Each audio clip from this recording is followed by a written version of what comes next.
Good evening, ladies and gentlemen, and welcome back to SimPlay Motorsport here for the mid-season race at Snetterton. Then it is that halfway stage of the season. We start to now look maybe more at the championships drivers, teams who cannot win it as people start to fall away at this back end of the season. We've done the hours practice session. There's 9.5 minutes left to go. It's been an interesting one, to say the least. A few drivers sort of having mixed results that we've not seen. Gary Clarbell, for one, is up there in the standings at the moment. He's having a good run of it so far. And then we're seeing drivers down the bottom end. Monkey Boy's really off the pace. Rob Smith a bit off the pace. And Michael is back in the Nissan. We've seen Michael 15 times before. He's back in the Nissan as a reserve driver for the remainder of the season. So hopefully he'll be able to make a few races from now till the end of the season. We did last night manage to make that 800 subscriber mark. Thank you very much to PN Motorsport, who stepped in the big shoes to fill of Dan Davis. Did a fantastic job in getting us to 800 subscribers. So thank you to Phil, PN Motorsport. Give him a round of applause in the chat or whatever you will. And you can say good evening to him as he's in the chat now. Good evening as well to Old Sim Racer, Paul Williams, Matt Wright, Skunky, Robert Ramsell, Fury's granddad, and of course Dan Davis as well. Dan, it was an interesting week, so I was told, in Pro-Am last week. Unfortunate to miss it. We're back, though, for this one. Completely different circuit and yet another challenge. Let's just put it this way. I was loving it. One driver definitely wasn't loving it. But nonetheless, he did get driver of the day, so he did win something in the end.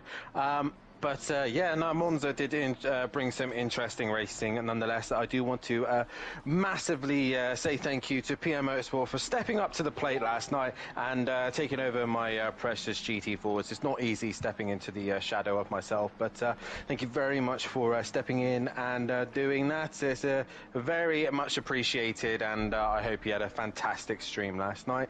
I'm sure the GT4s brought the action as they usually do, but we're talking about Pro-Am, and Monza was dramatic, chaotic, and like I said, all you needed was a Big Mac just to finish it all off.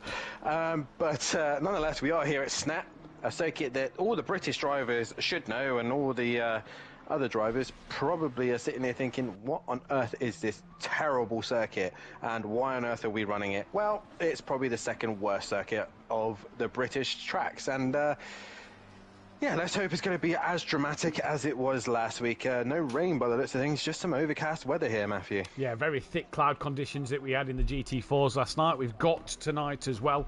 Really, really thick and cloudy. And I think a few of us in the admins and in the, you know, in the British sort of population of SimPlay Motorsport was thinking, wow, by the time we get to the midway stage of the season, surely the first British race of the year is more than likely going to be wet. It is dry. It is cool, though. 18 degrees track temperature, only 14 degrees air. So it is a cooler night here at Snetterton at this moment. And yeah, it's going to provide us with a bit of drama and a bit of action. Obviously, some corners and some straights named after famous people.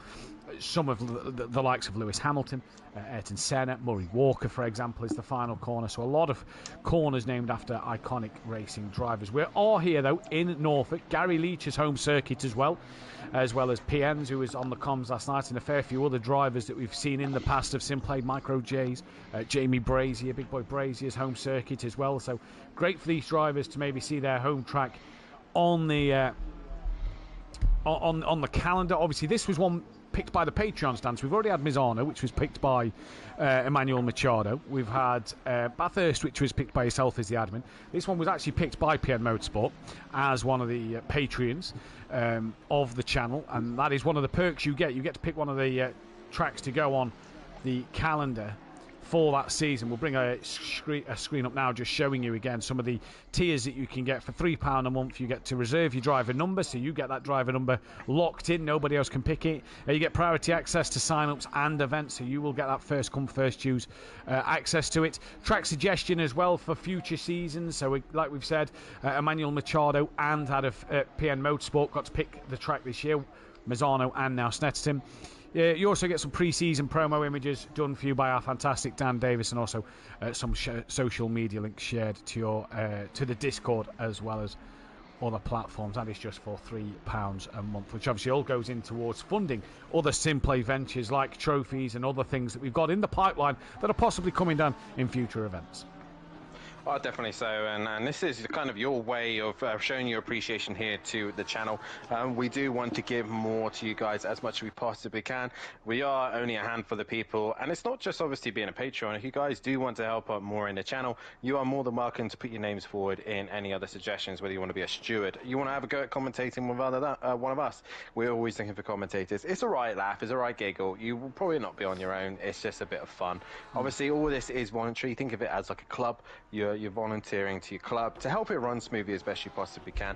And the more we can do that, the more we can keep it professional and up to date. And obviously, the more that we can get tables out quicker and sooner as well. But those are the benefits. Obviously, you are looking at possibly more in the future. But guys, put your suggestions in the suggestions feedback, or what else you would want to see in the Patreon. What more could we offer that you guys would want? So please put that in the feedback in the Discord. Yeah, you guys are the voices. It's technically your channel, and we just want to give you all of what we possibly can here.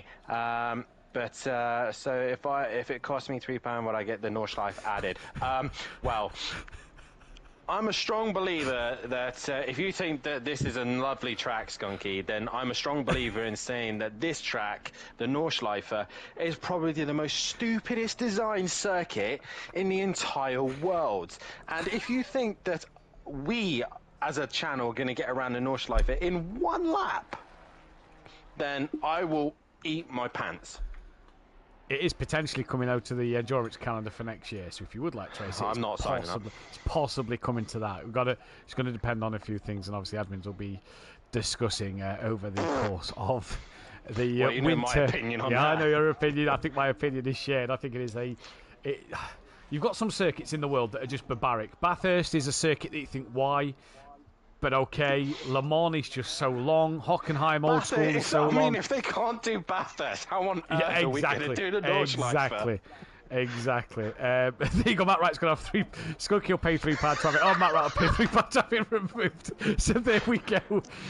Yeah, I think Bathurst may stay for the endurance races, but apart from that, we'll see. Good evening to NRT, F Gomez as well. Out there in the chat. But like Dan says, obviously get yourself involved, things to come. There is a discussion going on at the moment on the 22nd of December, which is a Sunday evening. Just a bit of a fun event, whether it's streamed or not. Just a bit of an event of 8 BMW M2s, 8 Porsche Cup cars, 8 Super Trofeos and 8 Ferrari Challenge cars, multi-class race. Not sure on a format and stuff yet. Things are being discussed and looked into. But that would be the Sunday before Christmas, the 22nd of December. As like an end of year.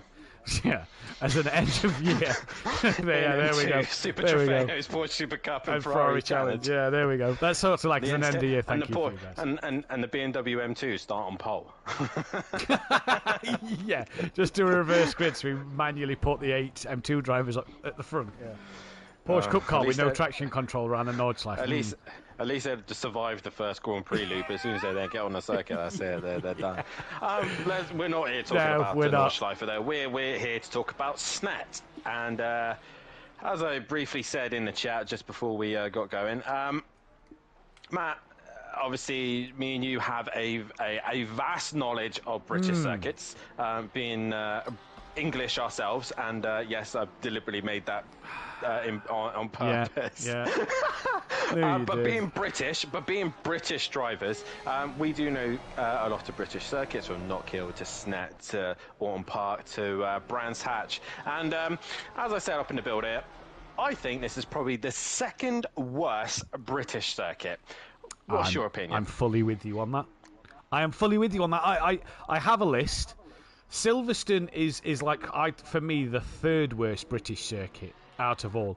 And when we're talking British circuits, chat, we're talking of a mixture. We're not really including the likes of Anglesey or Cadwell Park or things like that. We're talking major ones used for major British events, for like British GT, World Superbikes, British touring cars. For me, Donington is number one, closely followed by Thruxton and Knockhill. Then for me, it's Croft, Silverstone. No, Croft, Brands, Silverstone, this, Alton. Alton and this. Alton's too narrow for modern cars. And this is just meh. Yeah, there's something about this circuit. I mean, if we'd stuck to the original version, the Snet 100, I mean, we'd have our own version of Monza. It'd be brilliant, you know? Everyone towing one another. And I remember back in the day when we used to run Project Cars 2, especially on another channel, we used to run Snet 100 in the Renault Clios, and it was just about slipstreaming one another. And it was absolutely brilliant. Brilliant racing on that layout. Now, but for me around, like, if you're going obviously listing off all the British circuits in order, for me it's obviously Thruxton's number one. It's actually my home circuit, even though my actual home circuit is Castle Combe, but no chance. Being all the way down in Cornwall, I might as well just be driving on a go-kart track. But then again, they got barely any of them. All we got is surfboards. But it'd have to be Thruxton, Knock Hill. Then it would be Silverstone for me. To Donington Park, to Croft. Donington Park, Croft, and then Snet and Alton. I just think this circuit, it needed something refreshing on it, and what we got was something bland. You know, the corners are not. I don't know, the corners just don't seem to flow well with one another, in my opinion. And I say, and going back to Alton Park, it's just stupid. It's too narrow, isn't it? It's great for like the small series, like Janetta Juniors and stuff like that. But and Clios, but for GTs, it doesn't work. There's no overtaking opportunity. There is overtaking opportunities here, but you do need to have a significant advantage. And it's as I was explaining to Dad's Automatic earlier on when we were doing our own test session, it seems like you always got a sequence of corners that are always the same in the same direction, and then you end up going the opposite side. It's like 3 or 4 corners of turning right, and then there's another 3 or 4 corners of turning left, and then another 3 or 4 corners turning right. It's never like blending between the two. It's always coming back on itself. So for me, Snet is not really a great racing track, in my opinion. I'm fully with you, and just to remind people out there as well that there is actually 3 layouts of this circuit. So the layout called the Snetterton 100, which is still present to this day, was built in 2011. That is pretty much out of the Wilson hairpin that you can see, which is turn 2, except it is where the hairpin is, you come halfway down, you'll see a bit of a runoff. It is around there. You've got Palmer, you've got Agostini, Hamilton, Oggies, and Williams. It kind of hairpins back on itself. The 200 version is just pretty much the outside of the circuit. You can where the hairpin is. The hairpin links up to the back straight. Down the Bentley Straight it goes into Brundle and Nelson. Job done. The 300 is this one, and the 300 is the newest part of this circuit. So they. I believe the 300 it was opened, can't remember roughly when, but it was opened later than the others. And for me, when you open that latest part, you just kind of want something, and it didn't really have something, did it? It didn't give you anything that made it, oh, yes, brilliant. It is what it is. Either way, we are here. We're on the 300 circuit. It is a 2.96 mile circuit. There is 12 corners. And it is going to be an absolutely fantastic event nonetheless. It's an FIA Grade 3, obviously that's why it doesn't host things like the Formula 1. But for you British GT fans, because I can only assume that it's the British GT that has been around here, the fastest lap, or the lap record around this circuit is a 1 minute 46.1, set by, I'm going to butcher this, Marvin Kirchhofer in a McLaren 720S GT3 Evo at last year's British GT. So there we go. That is the GT3 records for you around here. The GT4 record got smashed last night by O'Reilly, Will Friedman and Skunk. It was a 56-1 done by Mike Simpson in the Ginetta last year as well. Well, that got smashed last night, so absolutely fantastic stuff. We are underway, though, and we are about to get this grid, the formation lap. Away, Alex Tixeria in the chat. A track having a strange shape, he says. It does have a very interesting shape. Good evening to Peaceful Stepdad as well. But the grid order for tonight's race is one of interesting features. We saw last week with some great results for drivers that we have this great grid order today. The Snetterton 100. Millington and Ramsell will be on pole with each other as the two teams of Cam Racing. Rob Smith alongside what is meant to be Darren Bell, not here tonight, so it'll be Cranky Duckhead. Then it's DJ Phil for company. With them then is Gary Clarbell and Luke Saunders. Just behind them two is Monkey Boy and Brian Craig. Craig running solo now for Team Merlot for the rest of the season. Fat Blokes with Paul Williams, the Team FBR boys, and one of the Stage 2 Motorsports. From Playerman, Lando Norris will then be next up. Then it's Casper Ollin and Steve Beck, the other Stage 2 Motorsport driver. Mirko Ricci with John Good, a good race for Good races for Mirko so far. He's having a strong one. Sam and Robert Smith, what can they do before Dennis Hansen and Justin Winter? Justin Winter having a cracking season. Old sim racer, flying high at the moment. He's the one hunting down after Richie Michelle. And Michael will be at the back of the grid on his own. And that then is your reverse grid for Snetterton this evening. Dan, looks a good grid out there. Looks a good grid, a strong grid. But who's your tip for the race win? First things first, I would love to say I'm so happy to see the Nissan make a return, and I see Michael come back. I believe it was PS4 the last time we saw him. So it's nice to see him come and join us on the PS5 League, and nice to see him bringing out the Godzilla. But I think it's going to be one of the Ferraris at the front. I'm not going to say who, but my prediction is going to be a Cam Racing winner tonight.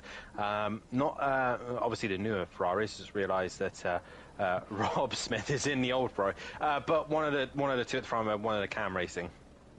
Yeah, going to be an interesting one, that is.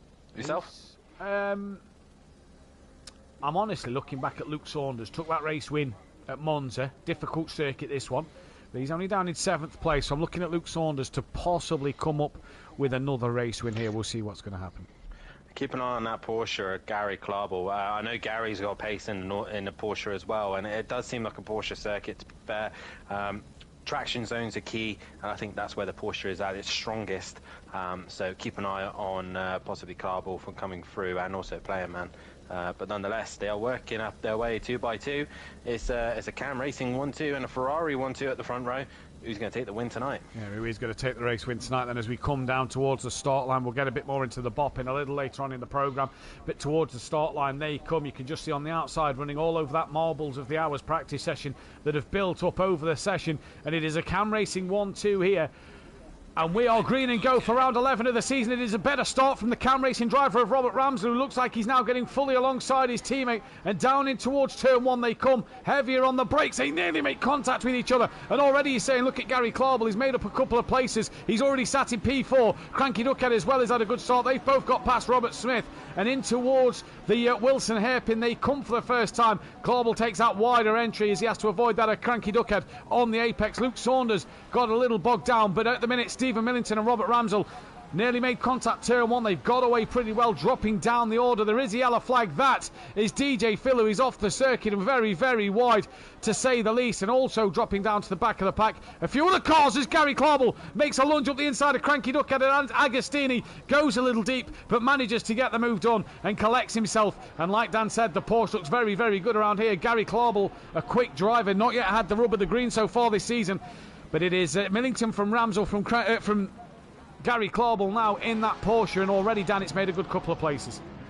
It has indeed. Like I said, traction zones is where the Porsche is at its strongest, and it's had its strong points. Now they're down the long straights where it's going to lose out. There's chaos, Dan. Dan, there's chaos. Apologies. This is at Oggies and Wilson. There is about 10 cars, one of which was, I think... Who is that involved? DJ Phil was in it. Old sim racer Sam. Is that Monkey Boy? I believe Monkey Boy was in it. Yeah, I'm just trying to see.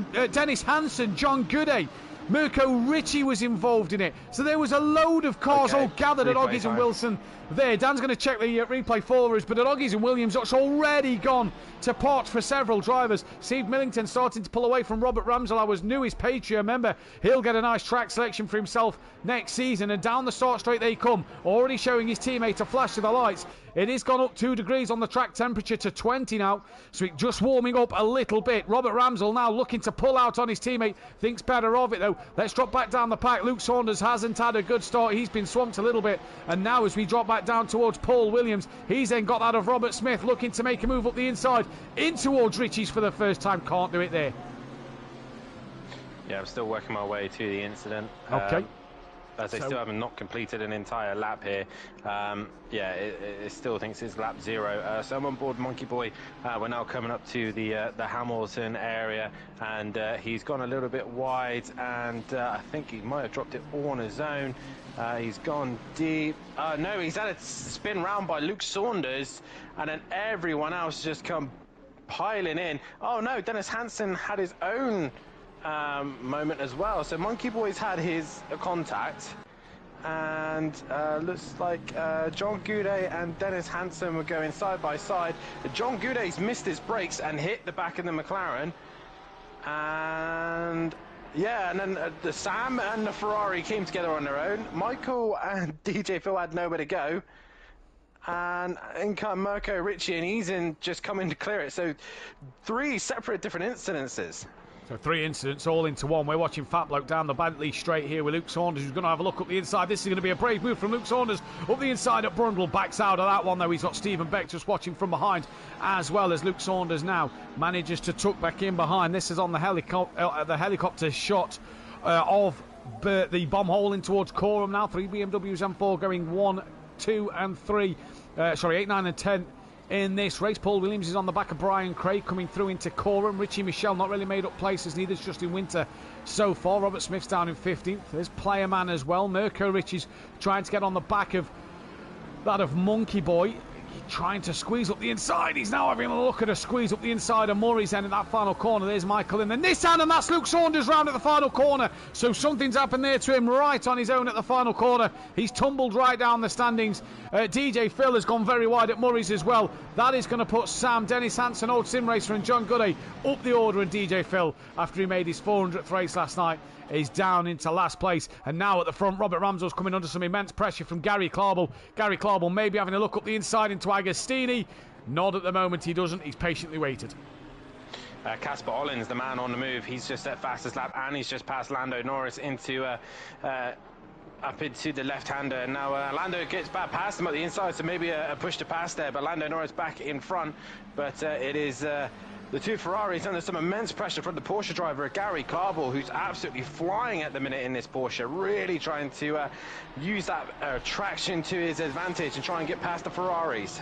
He is indeed. Then down the Bentley straight he comes. This is where the Porsche is just going to lack a little bit of straight line speed, but he's got alongside that on the outside line of Robert Ramsell. In towards Brundle he comes, patiently waits for that one once more. Now in towards Nelson they go, and he's going to set that up. You're not really going to do the move through the bomb hole and Coram unless the car in front is off. It's just not an overtaking spot. Neither really is Murray's because of that. So it's all about setting him up now to in towards turn 1. Cranky Duckhead still sat in 4th. Lando Norris now chasing after him. Robert Smith has got a rear view mirror full of Stephen Beck, who's got past Fat Bloke as well. In fact, Fat Bloke's tumbled down to P15, so not sure what's happened to him in this race. Pitted. As Gary Clarbel then looking for that undercut, he's come straight into the pit lane. Any other driver going to follow suit? Now pit entry's an interesting one, Dan, isn't it? It's got a little chicane just as you come in. Pit entry is not just the problem as well, it's actually the pit lane itself. They step down ever so slightly, so if you accidentally slip and go over the limiter, you're going to get done. And Gary Clarbel gone green, and away he goes. So pit entry and actual pit lane itself is going to be a struggle. I think the Ferraris are now under pressure because they have to respond. At least Stephen Millington will have to respond. Yeah, I agree with you there. I think they're under massive pressure. There's a Carlos backwards. And as we just flicked to the Nissan, he was in the wall on the inside coming towards the Wilson hairpin, bounced off it and slid across the road backwards. Mirko Ricci was also off, so I'm not sure what has happened there. And a flash of the light. So has there been an incident between Mirko and that of Michael? But Mirko Ricci was off after the Wilson hairpin.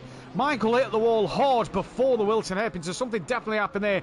Be interesting to see that back. Casper Ollin's got a bit of damage on the rear of his car as him and Lando, on the front of his car, sorry, as him and Lando Norris now are all over the back of Cranky Duckhead. And Cranky, you just feel he's coming under pressure from Lando Norris as Lando's about to pull out. Does he go the outside or the inside though? Down the Bentley straight, Cranky's committed to his defensive line, allows Lando Norris to have a bit of room on the outside, and Lando can't do anything there through Brundle and Nelson. You've got to be brave, the pair of you, to go side by side and overtake through there. Yeah, definitely so. You end up like a Seat and a Honda coming together and spending most of the time turning into lawnmowers rather than touring cars. But either way, Cranky Duckhead defending heavily from Lando Norris and Casper Ollin. The 2 Ferraris have got a nice lovely gap now because of Cranky Duckhead. But the other thing as well that I saw when Gary Clarbel came out, he came out just in front of John Goodey, who was really giving him a bit of a hard time, as I believe both Ferraris are in together, so they both decided now's the time to pit. Where is Gary Clarbel going to come out after all this? But Richie Michelle, though, he's slowly trying to work his way up the order. His next target is Casper Ollin. Yeah, so they've both reacted now to that of Gary Clarbel, who's coming down through Murray's now. And this could be an interesting one here to see what Gary Clarble's going to be able to do. Roberts jumped Stephen. So Roberts jumped Stephen, and out the pit lane comes Robert. You see him there. There is Stephen Millington. Is he going to be ahead of Gary Clarble? Yes, he is. So the undercut not massively works. Possibly, though, Dan, because of that traffic. Possibly so, and they reacted as quickly as they did. They saw the Porsche here, so Stephen Millington came in, possibly missed his box ever so slightly. Meanwhile, his teammate Robert has managed to nail it and get in front. So now it is down to Stephen to hold up Clarble like Stephen did for his teammate. Indeed it is. It's 19 seconds here. Sorry, that's for a drive-through penalty. It is 27 seconds here for 1 litre fuel in and out, 54 for a tyre change. It's actually one of the shorter pit lane loss times on this circuit. You only lose 50% of your lap around here. Lando's so traffic right behind Cranky again. Traffic is going to be key as Cranky Duckhead still defending from Lando Norris in towards Brundle and Nelson. Lando Norris this time diving up the inside. He was on the grass. He's across the corner. He bounces. They both bounce over the sausage curb and both go off at Nelson. And Casper Olin, well, thank you mama for the carrots, because he's not going to get an easier overtake than that. And look at Richie Michelle. He's been fortunate in races at times coming from the back of the grid. He stayed out of trouble and now moves up to P3. He has indeed, but obviously he's still yet to pit. Probably now's the time to pit. Depends on what happens to Cranky Duckhead in front of him. But Cranky, I think, a little bit unlucky there. Lando tried it and it failed quite miserably there. But nonetheless, Richie Michelle now is going to be stuck behind that Honda. And we know that Honda is not a slouch in a straight line. Yeah, indeed. Lando Norris and Paul Williams both dive into the pit lane then, as Millington has got himself ahead of Mirko Ritchie. And look at that now, Dan. Look, Gary Clarble is 2 cars back from Millington, and Ritchie does not pit, but Old Sim Racer does. So for Gary Clarble, he's now only got the 1 car between himself and Millington, as Robert Ramsell goes through to take the net lead of this race. But it is Casper Olin who is still out front. Richie Michelle right up the gearbox now of that Honda NSX, coming down towards Agostini for the 5th time. Cranky defends his line, comes back across in the braking zone and manages to turn into Agostini nicely there. And that is so far good job. He seems a difficult guy to pass today, does Cranky. Yeah, well, like I said, the Honda's got a decent straight line. The corners, it doesn't seem so good. It's probably a little bit twitchy from what my teammate has told me, especially when he goes to Rouge and Radion.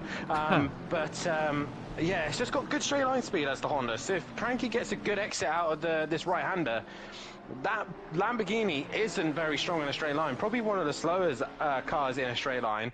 So Richie Michelle can't really do much about it. He's just going to have to sit in the tow and either wait for him to pit, or he has to try and be significantly faster. He's looking to the inside now, but that's brave, as Lando tried that earlier. But you don't really want to get this sequence of corners wrong, because you spend more time in the dirt and in the wall rather than trying to get out of it.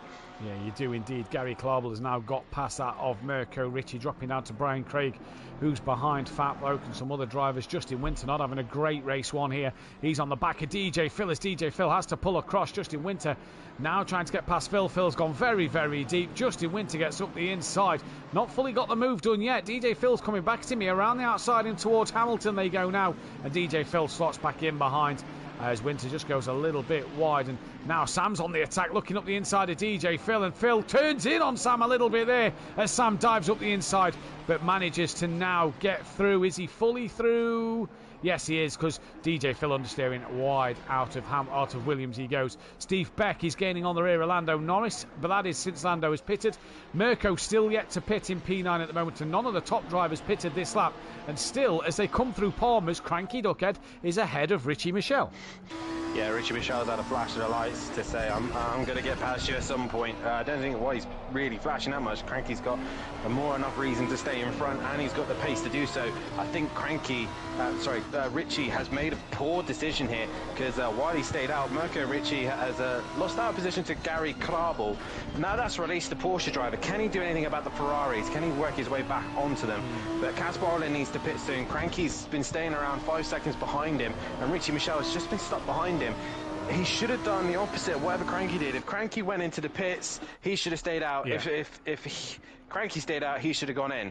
But he's now under the rear wing of that Honda. Cranky defending the inside once again, has the right to do so. Richie Michel's going to try around the outside, but no way. You need to have significant car alongside to really get that job done. But Cranky's had a poor exit as he head down into the bomb hole, but they ain't going to go through there side by side. And Richie and Cranky really have to start thinking about pitting now because they haven't got much time. Well, I think they're probably going to get one more lap in.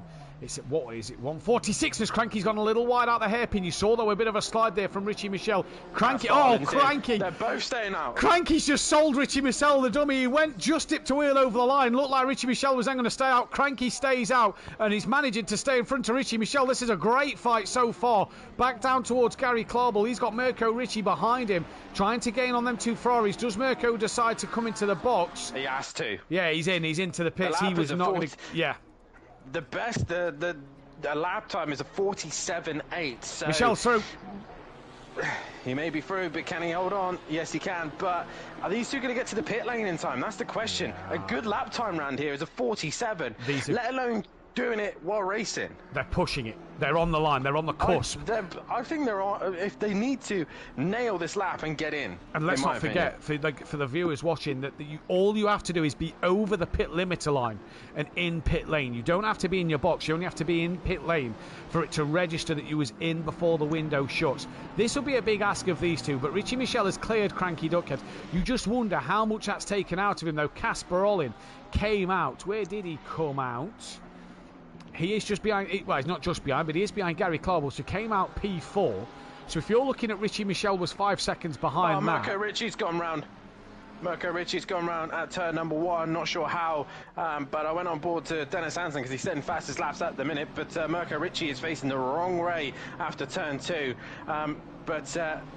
We got Richie Michel and now Cranky into the final sector. This is going to be really close. Really close. I'm just trying to work out here, Dan. They was about 5.5 seconds, wasn't they, behind Casper? They're going to drop out behind or around Paul Williams at the moment, so that could be a shocker for them too. They're going to make it into the pit lane nice and easy. Don't push that limit too hard. In they come. They're both into the pit lane and over the limiter line with 7 seconds to spare, so they've done it easy at the end. But so far so good for the two Cam Racing drivers and Gary Clarball. They are well out in front. Keep your eyes on Richie Michel as they come down the pit lane. Let's get to the helicopter camera then, coming down the start straight. This is Casper Ollin. Richie Michel's gone green. You can hear him away now. Casper Ollin down the start finish straight. He comes. There's Richie Michel. Richie Michel's actually had a blinding pit stop. He's come out well ahead of that of Stephen Beck and all the other drivers. Robert Smith, Lando Norris, Paul Williams. Cranky Duckhead's only now out the pit lane, and he's lost out to numerous of drivers here. He's down to 10th. Yeah, he may have just cleared them, but he's now got two very, very fast BMWs behind him, Steve Beck and Robert Smith. Richie Michel's closest rival, really, is Robert Smith, and he's there. He's there or thereabouts. He hasn't been as spectacular coming through the pack, but he's been patient, and he's only 2 places behind. Meanwhile, Robert, Stephen, and Gary Clarball are going at it for, arguably, their first race wins. I don't know if Gary Clarball's had a race win at SimPlay Motorsport yet. Don't think he has, because he's been in the pro category, hasn't he, for a while. I will double-check this and find this out for you, but I don't think he has. And yes, this could be an interesting first race win for the pair of them, or for all 3 of them, should I say, as we go on to it. Oh, Robert had a moment out of Williams. He had a moment out of Williams heading onto the Bentley straight, and that's allowed Stephen Millington to get right into his slipstream. Now, do they play team rules, or do they just go at it? As I do have to say, those Ferraris do look very nice together. They do. But they go into the chicane, and there is Clarball right behind them. The Porsche's looking mighty round here. Gary, take note. 3 for the lead then as they come through the bomb hole in towards Coram. They've got about 2 laps left after this, and it's all hammer and tong out there, but it's Robert Ramsell, Steve Millington and Gary Clarball.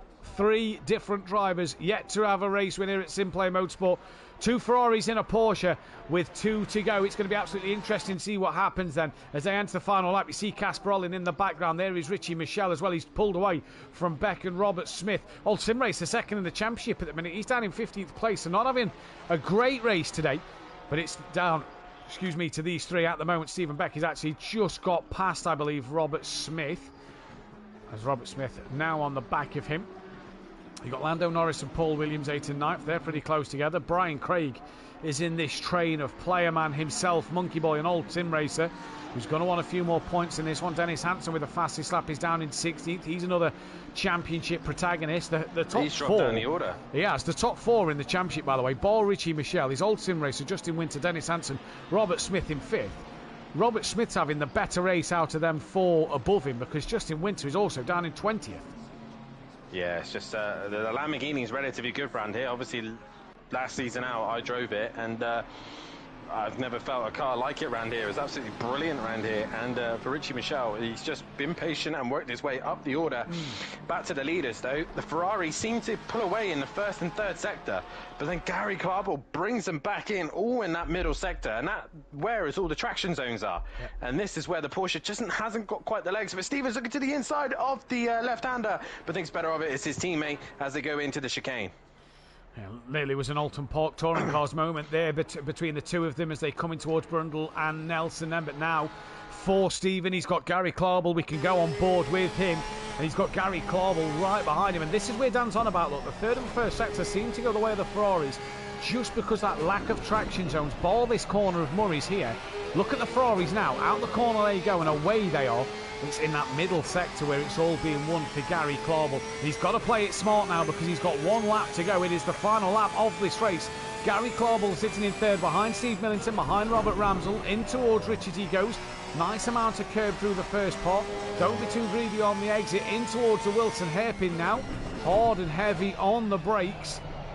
And this is where Gary Clarball's going to start to pick up that bit of time over Millington and Ramsell. He's going to need them maybe, though, just to make a mistake because they've not put a foot wrong so far in this race. And they're doing a great job. Robert Smith still behind that of Stephen Beck. Paul Williams behind Lando Norris. Playerman has now lost out then to Rob Smith. In fact, no, sorry, they've gained on Rob Smith, so he's now in this train as well.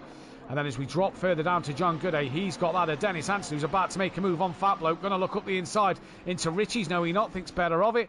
Michael's down in 24th, and here comes DJ Phil, who's gained on the back of Luke Saunders. But isn't going to do much. What's happening out front, though? It's Robert Ramsell still leading as they come through Augies and Williams. This is where they're struggling. Augies and Williams is where the Porsche is so good. It's so powerful. But then again, Gary's had a little slide, but then Stephen runs wide and hits the gravel. I think as long as Stephen holds up the Porsche, Robert should be safe here. But it's only a couple corners left, and these are the corners where it could go horribly wrong. It is indeed where it can go horribly wrong through Brundle and Nelson. You see there, Stephen just has a bounce over the curb. Gary Clarball tries to stick the nose in, can't do it though at the bommel. Very risky place to make the overtake. We've seen many a battle here between Plato and Neil over the years, and we're going to see one more here today. 3 for the lead, separated by a minuscule moment. Chaos behind, we'll get into that in a minute. Michael moves out the way, but Robert Ramsell exits the final corner, and it is going to be a first win at SimPlay Motorsport, a first 1-2 for the Cam Racing team. Gary Clarball in third, Casper Ollin, a good night for him, decent strategy for him to put himself up into that P4 position, with Richie Michelle finishing in P5.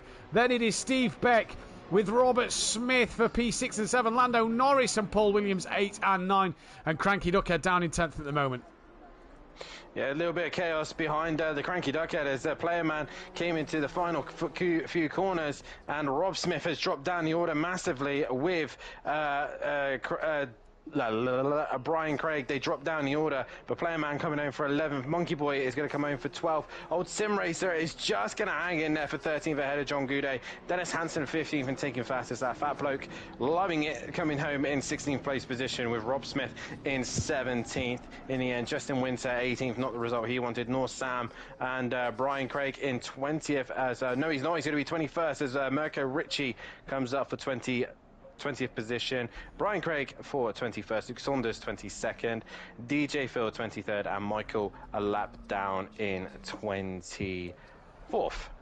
What an opener to the race. 3 for the lead. It was very dramatic in great fashion. We'll be back in a few moments' time with the first qualifying of the evening and the second race. Don't go anywhere.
To SimPlay Motorsport here for the first qualifying session of the evening.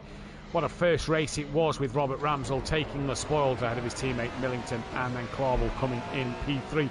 The current championship standings are interesting reading at the moment, as we see Richie Michelle 117 points clear. Obviously all results are provisional and before the drop scores in GT3s, so this could change over the night and will be released via social media and on Discord. If you want to, give us a follow on Instagram and Facebook. That'd be great as well. Richie Michelle leads 117 points from Old Sim Racer, with Robert Smith in P3. He's only a handful of points behind the Old Sim Racing out. Justin Winter and Dennis Hansen down the order to 4th and 5th, with Steve Beck up into 6th place ahead of Sam. John Gooday is P8 with Casper Olin into 9th. Mirko Ritchie drops to P10 after that one. Francisco not here is 11th, with Lando Norris moving up into 12th, tied on points with him. Playerman's just behind with Paul Williams in 14th. Gary Clarwell, great result, pumps him up into 15th place. Fat Bloke's up to 16th, tied with Monkey Boy in 17th. Brian Craig from Luke Saunders. Kieran Argent not here tonight, he's 20th. Robert Ramsell's win propelled him up into 21st. Cranky Duckhead from DJ Phil with Rob Smith. Darren Bell, who's moved to Ireland. This is why he's been away for the last couple of races. He's not. He's hoping to be back next week with internet and everything all sorted in the house. Millington moves up to 26th with Graham down in 27th. And it's the Jackal, Kane, Dean, Lucas, Michael, Rushton and Yoshi. And I believe we've got Kane, the Jackal, now in the lobby. Now, I've just thought of something.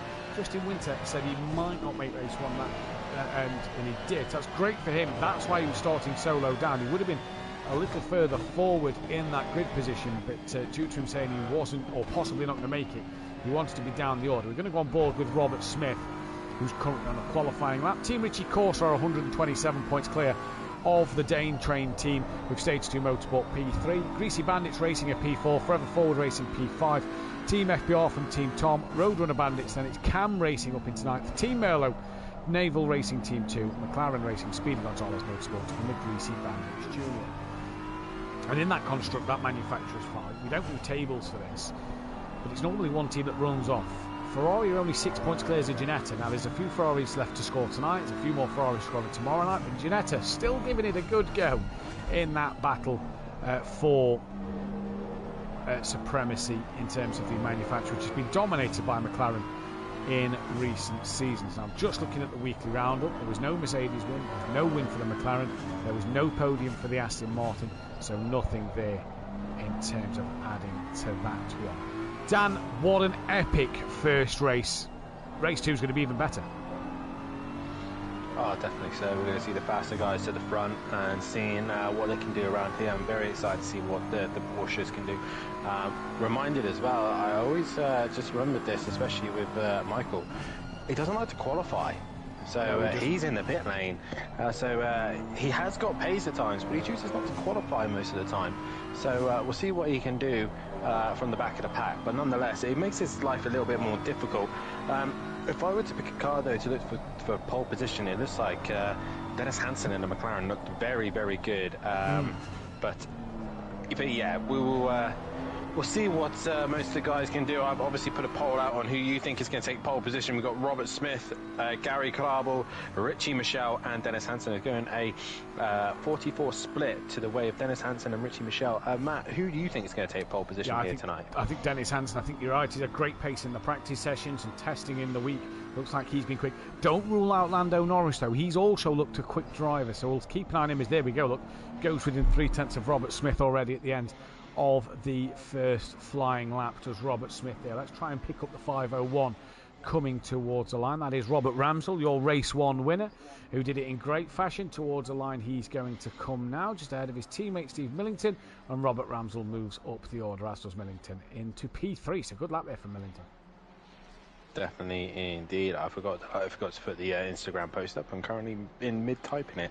But lap times we're currently looking here at the minute. We're looking at a low 47 possibly for the Pro-Ams. We're looking for the Pros a 46 definitely. But from what I've seen from one Pro driver, we might most of us might have to butts in gear and try and go a bit faster. But nonetheless, I think a 47.0 or 46.9, maybe 8 is what we're looking at for possibly pole position in the Pro-Am. I have been wrong before, but I think this is what the level of drivers are. I have seen Dennis Hansen get in the mid 46s, but we'll see how he gets on. Richie Michel now splits Sam and Dennis Hansen as he now goes P2. Sam on the first lap's provisional pole at the moment. That's one that I wouldn't have put up there, to be fair. It's a great lap from Sam on that first banker lap. Here comes Robert Smith. Good clear track behind under no pressure. Good clear track in front under no pressure. The number 4 has returned to pits. That's Lando Norris through the bomb hole. He returned to the pit lane there. The 181 is also, that's Gary Clarbel, who's down had a few strifes on his outlap. Here comes Robert Smith. Improved slightly, but not enough to put anything on the board. Then we're looking at Brian Craig as he comes towards the line. He stays down in P12. The cranky duckhead doesn't get a lap time on the board. Let's try and find then the 77 of Luke Saunders. There's a couple of cars in front of him, one of which was Gary Clarbel. Not seeing any of the front runners in there. Maybe Dennis Hansen was. No, I think that's Casper Olin. Luke Saunders across the line stays P9. Now I believe Dennis Hansen is coming towards the line. Here he is in the background before Robert Ramsell will take to centre stage. No improvement for Dennis Hansen at the moment. Robert Ramsell moves himself up the order. Good lap from him. Where then is Mirko Ricci? He's just climbed up the order. He's gone P2 as Mirko Ricci. That's a heck of a lap from him. Yeah, definitely so. The Lamborghini doing what it always does around this circuit is very good, very competitive, and we're seeing both Lamborghinis up there this time round. I'm just waiting for a strong competitive lap time from one of the McLarens, because this definitely seems the favoured car around here, and the Ferrari as well should be relatively decent. I said the Snet is quite a circuit that can be well balanced, but I do think if you can nail it, I think the Porsche is probably the strongest round here. Yeah, I'd have to agree with you on that one. I think the thing with Snetterton for me is it will easily punish you more than it will reward you. But, and that's the simplicity of this circuit. You will find yourself in more strife than rewarding. And this at the minute is where probably Sam has found himself. A good banker lap from Sam has probably put himself in a great position for the rest of this qualifying session. Robert Smith's coming through the final corner now. Look, just that simple bit there, just a little too wide over the runoff area. That'll hurt him a tenth or two coming out of Murray's end. Here is Robert Smith, 4.5 tenths down on provisional pole, crosses line, moves up to P2. So what did he lose running that little bit wide? Could he have put it on provisional pole? Brian Craig's next to the line. He's just gone up to P6. Heck of a lap from him. The Honda of Cranky Duckhead is up to P19. That's another good lap. We're now looking at the 53, I believe, of DJ Phil coming towards the line before the 77 of Luke Saunders. DJ Phil across the line now, stays in P20. Luke Saunders moves up to 10th. Good lap from him. Lando Norris coming back round. Where's this going to put him? 9 tenths off the pole at the moment. Stays where he is. Didn't see Casper Olin improve much either. Looking at the 32 next of Mirko Ricci, who's got a good train of cars gaining behind him. And here we go then. He's currently P3 now, a tenth, just under a tenth and a half off the pole to the line. No improvement there for him. No improvement indeed, and we'll see Justin Winter just crosses the line and goes into P5. So it's not just the McLarens and the Lamborghinis that are working well, it's the BMWs as well. As Sam still provisional pole at this minute, but what can the other cars do as Richie Michel is now into the final corner, and I'm still waiting for that wonderful lap from Dennis Hansen. He's been showing it in practice. We're not seeing it just yet. It's very easy to do it in practice over and over again, but once you do it on the day, your heart rate starts to kick in. And there we go, Richie Michel taking a pole position with a 46.9, saying, all right, boys, that's the benchmark. What can you do? As Sam now into the final corner in his BMW, currently 4 tenths off at the minute. And currently, what I can tell you, he's still fastest in the first sector. As Sam crosses the line, doesn't get close enough. It's all in the middle sector is where Richie Michel is finding that time. It's actually Paul Williams in the McLaren currently holds the fastest final sector at this stage. He does indeed. Then down comes Robert Smith. No improvement from him. We're going to go back to Luke Saunders. You're saying about it being a bit more of a well-rounded circuit, and the BOP recognises that. The Ford Mustang 23, BMW 18, Mercedes 11, Ferrari 9, Lamborghini 6, Porsche 6. So we're seeing a closer gap in terms of the cars that's on display here in this Pro-Am field. The one that really gets sort of probably let off a bit. The McLaren Evo loses 4, so that's probably the biggest gap. Obviously, no Ford Mustangs out here tonight, but that shows how close these cars are in terms of their bop throughout this field. The 666 is coming to the line. That's Dennis Hansen with a 46.6. Right, take that, Richie Michelle. What have you got back? Mirko Richie moves up into P3 now as well, so he's also climbed up the leaderboard and gone for another run. We're going to drop down to the 99. That is Monkey Boy. Bounces off the Murray's curb there. But you're seeing with the bop, Dan, the bop is not as spread out as normal tracks that we're seeing. It is very close around this circuit. It is indeed, and the one that surprised me is the McLaren actually loses weight, if anything. So the McLaren is the one car that you think would be quite mighty around here, but it needs that assistance, as I'm currently on board with Sam, who's coming into the final few corners, and that was the lap we were waiting for from Dennis Hansen. He's currently a 10th off his best from what I've seen, but nonetheless, he's got relatively close to it. He's delivered as Sam tries to get a good exit, clobbers the inside curb and down towards the start-finish straight. He's got 2 Lamborghinis in the way. Can he get ahead of him? No, but Gary Clarble coming up right behind him at the minute. Can Gary put his lap time on the board? Stays 7th. Yeah, no, big jump. Big jump was down the back of the order, moves up to 7th, so huge jump for Gary Clarble there. Robert Smith chucks it back into 3rd place, splits the Lamborghinis at the moment. So Robert Smith doing the business in this qualifying session, puts himself just under a 10th behind that of Richie Michelle.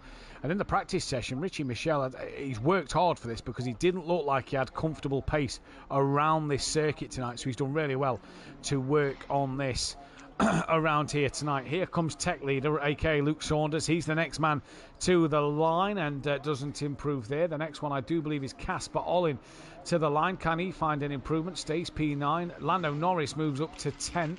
Is that the old sim racer behind? I'm not quite sure if it's him or it was the old sim racer. He's down in 16th place, not having the rub of the green at the moment. That is the 68 to the line. Can't see a jump up for Steve Beck there. Justin Winter, where is he? He's P6. He's next at the line to cross. He stays P6. What about Paul Williams at the moment?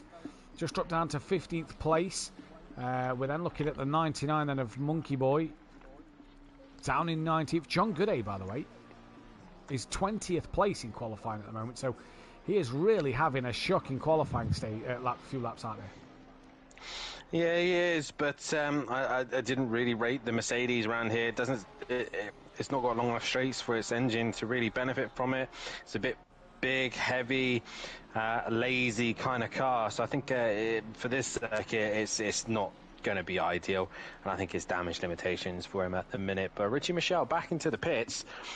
He's looks like he's done for the meantime, but hopefully he'll come back out on track. Sam comes to the line, still no improvement. Gary Clarble is just behind him as well, and no improvement for him either. So still top 8 separated by a second, but Dennis Hansen with that lap time really stomping his authority. Yeah, he is indeed. Robert Smith, no improvement as he crosses the line. The 31 of Cranky Duckhead. We'll see if he improves. He's on an invalid lap time. It's saying on our screen. So let's see if he improves. He crosses the line now. There is no improvement. So we're on with Luke Saunders before the 133 then of Casper Ollin just behind him. And you're seeing them yellow flags waving because drivers return to the pits. Luke Saunders moves up into P9. Can Casper Ollin knock him off of that perch? He can. Goes up into P6. What about Lando Norris, or a couple of cars behind? They didn't improve. The old sim racer down in 15th place. Stays in 15th place for the time being. The 204 though, Justin Winter, 9/10 off that provisional pole. Needs a 10th to get ahead of Casper Ollin, 2 tenths to get ahead of Sam. 2 and a bit tenths will put him ahead of Mirko Richie on the second row of the grid. Does he improve? No, he does not. Paul Williams will now venture to the line. He's down in 16th place as Brian Craig and Playerman are done. Also, no improvement there. What about Rob Smith in the old Ferrari? Before we come back to Monkey Boy, no improvement for Rob Smith. What about Monkey Boy here then? Any improvement on a P19? No, it is not. Dennis Hansen to the line. Doesn't find any more. That's the Jackal in the background. And then I believe it's the FBR car of Fat Bloke, who this time hasn't delivered on a top 15 qualifying result. But he only needs 2 attempts to get there. Can he get one more? Can he get there at all? That is the question. But just imagine he's at Monza once again, forgetting to do his pit stop. Hopefully he'll find the pace. But Yeah, at the minute, no one really showing any massive improvement. Robert Smith coming to the line. He does and gets ahead of Richie Michelle. So, BMW now ahead of Richie Michelle, although he's coming into the final few corners, but he has got his good friend, the Cranky Duckhead, just in front of him. After race one, he got stuck behind that Honda for a bit, but it comes to the line now. What will Cranky do? He's coming to the line, currently P21. He doesn't improve. Does Richie Michelle find the pace? No, he doesn't, but he just sneaks in for one more lap. Luke Saunders finishes. Wow, that's a great lap. Robert Smith, by the way, has bailed on his lap time straight away, so he is done. The 99er Monkey Boy will be the first man to set a lap time on the helicopter camera, then in towards Brundle and Nelson. You can see how tight and tricky that section of the circuit is, and a really beautiful part of this track as he comes through the bomb hole now, where it dips away for you. Very tricky corner as well. You kind of have a little lift as the car just bottoms out as it dips down and raises back up. Monkey Boy, though, you've just seen a few twitches on that front end of the Mercedes as it wants to come through Coram. Better line through Murray's this time. Down the start straight he comes towards now the start-finish straight. What can Monkey Boy do? It's the 666 of Dennis Hansen who's just behind. Monkey Boy P19 stays P19. Dennis Hansen returns to the pit lane. He is done. It is then the 501 of Robert Ramsell, your race one winner. Can he improve on that P15? Can he move up the order? No, he bows to the pits. What about his teammate Stephen Millington? He will set a lap time to the line. He's going to come second place in the first race. And we'll go P4 at the very end. That's a heck of a lap. It is indeed. Now we're just waiting on the Lamborghini driver of Richie Michelle, and he's gone wide. He's made a mistake. He will start P3. So there we go then, P3 for Richie Michelle. It's not gone the way you would have wanted it to in this qualifying session, and you have to say that that is advantage to Dennis Hansen in this one, with him a car between himself and Richie Michelle after a poor race one. He's got to try and bounce back here, and that really is the perfect way to do so, by putting it on the front row of the grid. But Richie Michelle P3, it's not all doom and gloom from there. No, it's not, but he has to try and survive the first couple of laps. He's going to have some very quick drivers around him, and yeah, that's the one thing he's got to keep an eye on. He's just got to make sure that he doesn't get caught up in any instances and just take his time. You know, Robert Smith, one of his championship contenders, as is Dennis Hansen. All these guys want to start hunting him down, and he's just got to stay in front. He's just got to keep those points and just keep pulling away as best he can. But he's just got to be smart how he does it. Yeah, he has indeed. Going to be an interesting one for this race win. Dan, who are you kind of looking at the moment to do what? I mean, if Dennis Hansen gets out in front and survives the first lap, you've got to look at him for a race win. But Rob Smith, possibly looking at the strategy, thinking long-term rather than short-term. But I think pretty much everyone has caught on to the sensible strategy. Oh, God. I'm going to go the way of Dennis Hansen. So you're going the way of Dennis Hansen. Let's be a little different. I'm going to give Richie Michelle a nod. I think. Let's see what he can do. Luke Saunders P5, though, great qualifying after a dismal first race to the evening. He had a better lap time out there. And again, Stephen Millington, you know, second place in the first race. What a great qualifying from him in P4. Oh, yeah, definitely so. That matches the pace that he had in the first race as well. So we'll see what he can do. Obviously, keep an eye out for Luke Saunders as well. So a lot of fast guys still behind him could cause a little bit of a headache for Richie Michelle. You know, so he's got to keep his wit on around the cars around him. Yeah, he has indeed. It's going to be an interesting race for sure as we enter through Richie's for the first time on this formation lap. And what a night of action here at Snetterton. Don't forget, if you want to be back watching Pro-Am, well, myself and Dan Davis will be back on the commentary box next week for rounds 13 and 14 from our hot stint circuit, that of Catalunya. The Circuit de Barcelona, Catalunya is where we'll be. Yes, it's the version with the chicane, before anybody asks. Sadly, ACC doesn't have... It is the best version. Sadly, ACC does not have the updated version. So it is that old school version with the chicane. As well as Dan Davis will be back in the box for GT Force on Thursday evening. But don't forget, there is Pro still to come this week at Snetterton, and myself and Phil Raven will be bringing you the action around this fantastic circuit here at Snetterton then for this one. And as always, make sure you head into our description below and check out our fantastic sponsors out of Design Manchester, producers of vinyl graphics, laser engraved gifts, mugs, printed clothing, and much more, including some SimPlay Motorsport merchandise. There's a link to their Facebook page in the description. And check out Audio Sport as well, manufacturers of VW Transporter, T4 audio solutions, and styling products. Head over to www.audiosport.co.uk. or also press on their Facebook link. If you are new to this channel, we have hit that magic 800 mark, but we want to keep growing as a community and as a channel.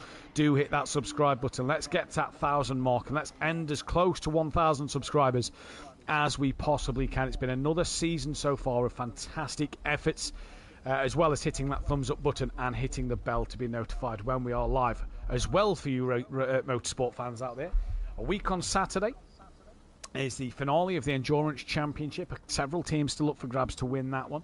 That one is at Bathurst. It was scheduled to be a 6-hour race. Due to G-Portal issues, it has been shortened to a 4-hour race and will start at the earlier time of 2 p.m. Now, depending on registrations for that day, it will be streamed. If there is little amounts of cars, the event will go ahead, and I'm sure that we will get some drivers links of their streams posted around some social media on SimPlay Motorsport. We'll get them if they've shared them and tagged us in them. We'll share them around so that people, if they want to watch, please do head over to our social media pages, Facebook and TikTok and Instagram, SimPlay Motorsport. Give us a follow on there to keep up with all things SimPlay Motorsport, because like we said, fun events possibly coming on the 22nd of December, new changes possibly coming for the new season as we head into that festive time of the year, the most wonderful time of the year, I like to describe it. And I know Dan's now going to be shaking his head and just thinking what a pillock I am, but who doesn't love Christmas? It's not Christmas yet, mate. Tree's going up on Friday. That's what I'll say. You're mental. Yeah. You're actually mental. Snetterton, though. Dennis Hansen leads from pole position from Robert Smith. DJ Phil put in the chat just a moment ago, I'm not happy with that. So that has to be about the qualifying session. We, though, for round 12 of the season, the halfway race of the year, we are green and go, and Dennis Hansen already extends that lead a little bit, coming down in towards turn 1. Richie Michel's coming alongside Robert Smith as they head in towards Richie's for the first time. Gets late on the brakes. Robert Smith turns in and taps Richie Michel, and Robert Smith is well off into what used to be a cornfield. Robert Smith bounces off the wall. That's early damage for him in this race. That is not how he would have wanted to start this one. Richie Michel, though, trying to put pressure now on Dennis Hansen, with Steve Millington now moving up into P4. P3, Luke Saunders up into P4. Good start for him. Further down the field, though, it looks like everybody, Dan, bar Robert Smith, has got away pretty well as John Gooday is coming under pressure from the Jackal, and all Peters out there. So everybody, bar Rob Smith, away rather well. Yeah, he's got quite a bit of damage, has Robert Smith, so not the start he would have wanted. But Steve Millington, I think, has he cleared Richie Michel? No, he hasn't. He's still behind him. I look like Luke Saunders as well. My camera's a bit rubbish here at the minute. But Dennis Hansen did what he needs to do, got the start. Probably a little bit more defensive on Robert Smith than he needed to be. I would have been more looking at what Richie Michel was doing. But nonetheless, he's got going and leading the way. The tyre barriers are already disappeared.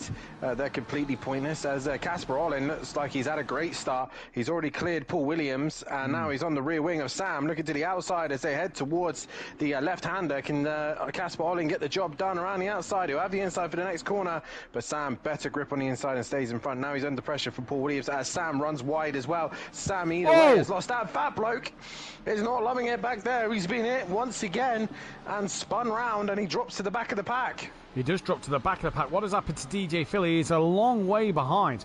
Just going to check that car. That car looks pretty clean. So probably just gone off somewhere on his own. Not sure what's happened there to DJ Phil, but it's Dennis Hansen from Richie Michel just starting to pull away early doors here in this race. And it's a good gap they've got over Stephen Millington, with Luke Saunders, Mirko Ritchie trying to come with him. Then it's Casper Olin, Paul Williams, Gary Clarbel from Steve Beck and Sam, who've both got clear then of that of Justin Winter. Sam obviously dropped down a couple of places due to running wide. Then it's Brian Brian Craig, Old Sim Racer, Player Man from Robert Ramsell, Monkey Boy with John Gooday, Lando Norris, he's not had a great start, he's down to 18th, he's got the Jackal on the back of him, and Michael tries to go and attack the Jackal, but Jackal defended that and looks up the inside of Lando Norris, can't get the move done there, he's trying to possibly do it on the exit, gets alongside that of Lando Norris and tucks back in, knowing he's going to be on the outside for Palmer's there then. So everybody as they are still at the moment, but already the top two just starting to creep away, and Dennis now just starting to open a gap up over Richie Missel. He is indeed. I was just looking back at the replay at the start of the race just to get an idea of what happened between Richie Michelle and Robert Smith. I think Robert Smith might have been a little bit ambitious turning in, but also I do think Richie Michelle was a little bit aggressive on the inside, but that McLaren starting to pull away.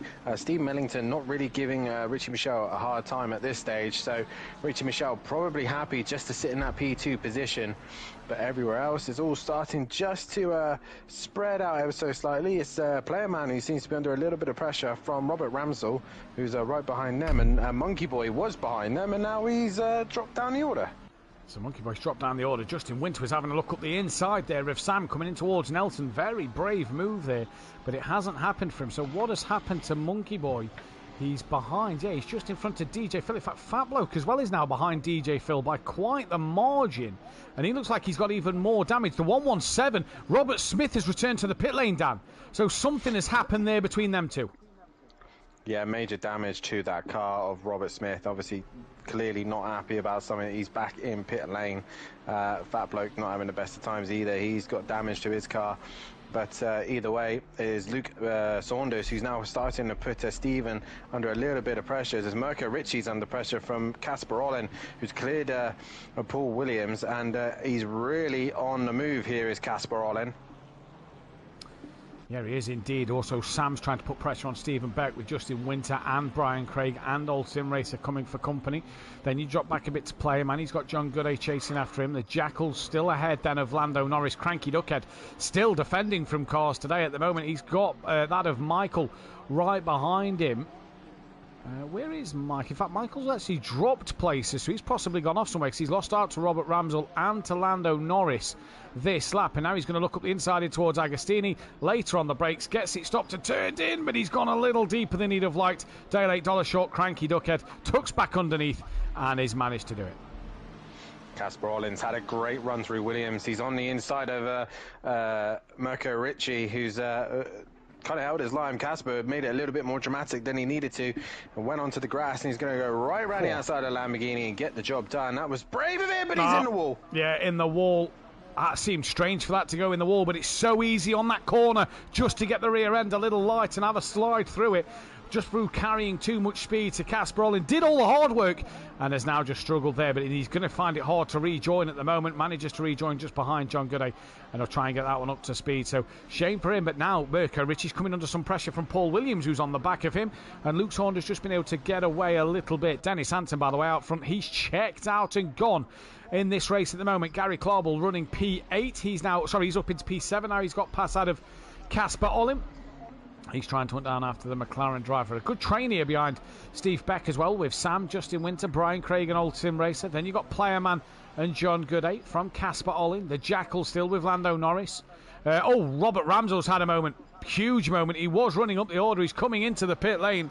He has got some damage on that car, and he is into the pits for repairs. And Michael still now has his chance maybe as Cranky runs wide out to Riches, breaking in towards the Wilson hairpin. Michael swings it up the inside. Can he get the exit if Cranky can keep the nose here? It's going to be difficult going into Palmer's. Believe he's trying to, but just runs out of room, and Godzilla passes the Honda.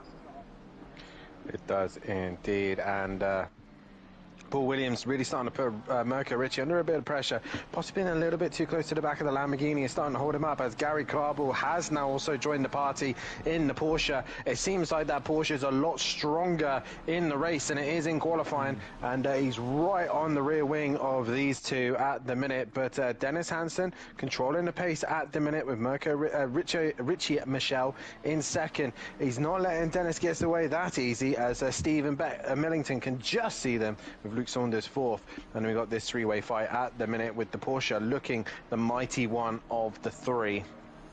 He is indeed at the moment. Stephen Beck has got Sam, but Sam's under immense pressure as well from Justin Winter.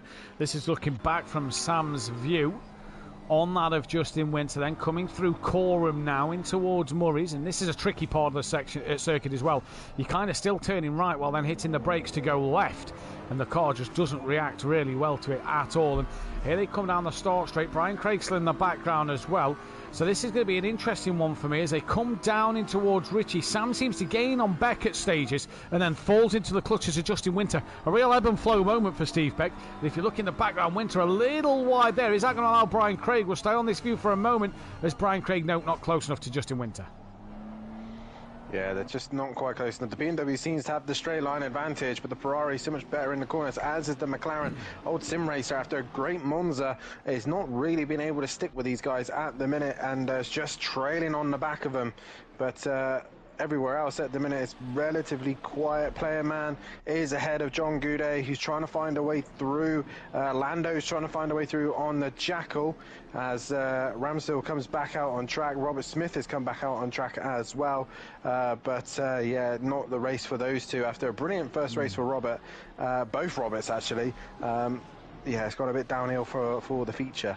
It has indeed. Paul Williams still trying to put some pressure on Mirko Ritchie, and just ebbing and flowing. They've just dropped Gary Clauble a little bit this lap, it looks like. And once again, look, Sam putting that pressure back onto Steve Beck and then trying not to let Justin Winter pressurise him too much. Player Man's have been a little wide coming out of Williams. This could give John Goudet the run down the Bentley straight he needs. The lights are flashing. Luke Saunders is off. We're just going to stick with this for a moment in towards Brundle and Nelson. There you go, as Casper Ollins also there, but backs out of that one. So Luke Saunders off. Is he yet back going? There he is. Has he done that all on his own, Dan? Because he was pretty lonely, wasn't he? Oh, the tap. I think that was a tap from Lando Norris in the background. I don't think it was a tap. I think the Jackal hit the inside curb. Personally. There we go. Yeah. You know, best way to describe it is, well, I don't call it a sausage curb, I call it a skyscraper of a curb. It's massive, that thing, as Dennis Hansen just went a little bit wide in turn 2, and Richie Michelle still keeping him honest, and this is still Steve Millington, he's keeping it honest as well, as Mirko Ritchie's gone wide, and Paul Williams is going to be on the wrong side of turn 3, backs out of it, just tries to get the undercut a little bit better, but Mirko just sitting there on the inside, and just starting to become a bit of a headache for Paul Williams, I think. Yeah, he's just making his own little mistakes now. He's Mirko Ritchie. Gary Clark will be interested in getting back on the back of them, but Paul Williams did the right thing there. It's a hard corner, his Palmer's to get through. As they come through Agostini now, down towards Hamilton. And Ritchie again just a little wider of the apex through Hamilton in towards Oggies. It's a short run, so really got to be committed as Paul Williams. You just see Williams really gain on Mirko Ritchie there, just under the brakes of Oggies. Into Williams now, and getting that run down the Bentley straight. And now look, that's brought Gary Clauble into play here, with Williams not able to clear Mirko Ritchie. Now Gary Clauble's come to play again. Yes, indeed. Meanwhile, Richie Michelle has brought the lead gap down to within a second. Not quite in the second, but 17,000 is just out of it at the minute, but he is gaining back on McLaren. Has Dennis Hansen just had a couple of messy moments, because Richie Michelle has just been there or thereabouts as he tries to hunt down the McLaren driver. Casper Ollin now on the back of Player Man. He's got himself ahead of John Goudet. John Goudet still on the back of that train though. Lando Norris trying to come with them as well. Monkey Boy's cleared that of Rob Smith, and he's trying to get on the back of Cranky Duckhead. Everybody's still in this race, so Robert Smith 3 laps down. Robert Ramsdell is back out on the track as well. And at the moment then, Gary Clauble's past Paul Williams, so that's allowed Mirko Ritchie to stretch away a little bit, but Gary Clauble has got through on Paul Williams somewhere. And now Gary can just start to pull away maybe and get onto the back of that Lamborghini. Gary's looked really strong in these races. And that Porsche, can it stay strong for the entirety of this race?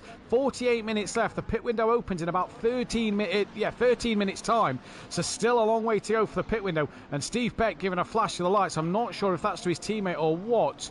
But he's nowhere near the back of Paul Williams at this moment, at this stage of the race. Oh, he's just... Did he clear? No, Sam's been on the back of Steve Beck the whole time. Yeah, he has. Yeah, so I don't know why Steve Beck was just flashing his lights for a moment. So, interesting. I don't know if he's flashing his lights to his teammate in front, but Paul Williams has just dropped off the back of Gary Clauble now, and Gary being able to just stretch them legs a little bit, maybe put Mirko under some pressure. Possibly so, but right now, Gary Clarble is starting to bring the gap down to Mirko Richie. Richie Michel's lost out on this lap, so he's let the gap open quite large, actually, as Dennis Hansen now pretty much makes 2 seconds by the end of this lap. And Richie Michel does do the fastest lap previously, but he's just lost loads of time in this lap round. Just trying to play a man who's lost out to Casper Olin now. So Casper's on a comeback drive, and now player man just a little pull through Oggies and Williams.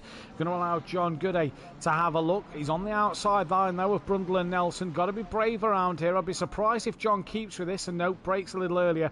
Let's player man have the entry to the corner as Lando Norris really gains under the brake in there behind John Gooday, so he's now come to the party, and John just cannot clear this portion. This is what you're saying, Dan. The straights aren't long enough for that Mercedes to use its grunt. No, it's not, and I think this is going to be Whoa! Well, that was all on Lando Norris. He's just drove into the back of John Gooday. They're both around. Lando Norris has to wait to get going because there is Monkey Boy and then Rob Smith and Cranky Duckhead who've gone through. And the Jackal, he's also going to pick up that place after the spin a lap ago. But yeah, that's all on Lando Norris here. I just drove into the back of him. Yeah, not sure. Obviously, we'd have to look at that from a different perspective. But Lando Norris just came way too quick into the back of him and just pretty much spun him round then. So Lando needs to check his brakes because possibly they're starting to fade ever so slightly. But now Gary Clarble and Paul Williams have switched. They seem to be in a similar situation again. They're just stuck behind that Lamborghini. Gary Clarble can't seem to get close enough to him. No, he can't yet. We'll keep an eye on it. This train of 5 cars as well, from Steve Beck down to Old Sim Racer, is just, again, just kind of as they are. Oh, there's a spinner there. I think that is that possibly Michael Harris, who has had a moment. Michael gone down. I don't know if it's not Harris. Michael Harris, sorry, apologies. No, he's pro tomorrow night. It is Michael who's had a moment. He's tumbled down the order here, so just showing where these guys are on circuit. That well, Justin Winters had a moment because he's behind Brian Craig and Old Sim Racer now. Luke Saunders has dropped down to obviously 12th, so he's now going under a bit of pressure from Casper Olin. So obviously after his spin earlier, he hasn't been able to really recover as Casper Olin still tries to regain his ground that he lost. But Gary Clarble has passed the Lamborghini. So what has happened to Mirko Richie then at this point of the lap? He's got past him. Not sure where or how, but he is through up into P4 and can head after Stephen Millington now then. And just going back to that Lando Norris incident, Coram and Bombhole is such a tricky part of the track because drivers are on and off the throttle so much. It's just how comfortable you are, isn't it, through that cut part of the circuit. That's how difficult it can be. Yeah, I mean, it's a difficult situation for the drivers, but you've got some cars like the McLaren that's got so much downforce that can actually carry more speed into it, while you got the Mercedes that probably doesn't have the downforce to go with it and just struggles in the corners. But probably just got caught out there has Lando, but either way, now Gary Carble's cleared the Lamborghini. Mirko Richie's just staying with him a little bit, and now Paul Williams was kind of hoping, I think, once Gary Carble cleared him, he could probably clear him as well. But if anything, he's dropped off the back of the Lamborghini. Now Mirko Richie's got someone to chase. Sam still can't find a way on Steve Beck, and Justin Winters lost out in this fight, so he's going to have to try and recover himself and get onto the back of this fight once again. But at the minute, relatively clean racing so far, other than the little incident between Lando Norris and and John Gooday. John Gooday, but Lando Norris waiting for John Gooday to get going, and away he went. Player man very, very deep at Agostini. That could be the invitation that John Gooday needs to get through, but he's not close enough as player man rejoins. Casper Olin, after his mistake early doors at Brundle Nelson, he's now on a bit of a comeback drive. He's up to 13th place. He's on the back now of Luke Saunders, obviously race winner in the sprint back at Monza. So Casper Olin, he's got some pace in that McLaren today, so it's going to be interesting to see what he can do. In towards Brundle and Nelson he comes now. Obviously it was him trying to make an overtake there that got him out of shape, and off he went through this section of the circuit. But yeah, nicely done. He's just got to sit and wait at the moment. Sam, though, is just sat behind Stephen Beck at the moment, and him and Stephen Beck are just following just towing each other around so far, because they can't. It's like a DRS trade, isn't it, almost, between these five? They just can't get close to the car in front. Oh, Casper Olin up the inside of Luke Saunders, giving him a push and a rub, but he waits for him to carry on, so that was nearly a push to pass. But it seems like these guys just, every time that Sam seems to get a run on Steve Beck, there we go, Sam's up the inside. And he's going to look into Wilson now, and Sam just can't complete the move. He just can't get up the inside and get the move done. Now Brian Craig's having a look at the back of Sam. And to the outside, he's going to choose a Palmer's, but he's not alongside enough here. So these 5 at the minute having a brilliant scrap. Paul Williams, Dan, just looks like he's crept onto the back of Mirko Ricci once more.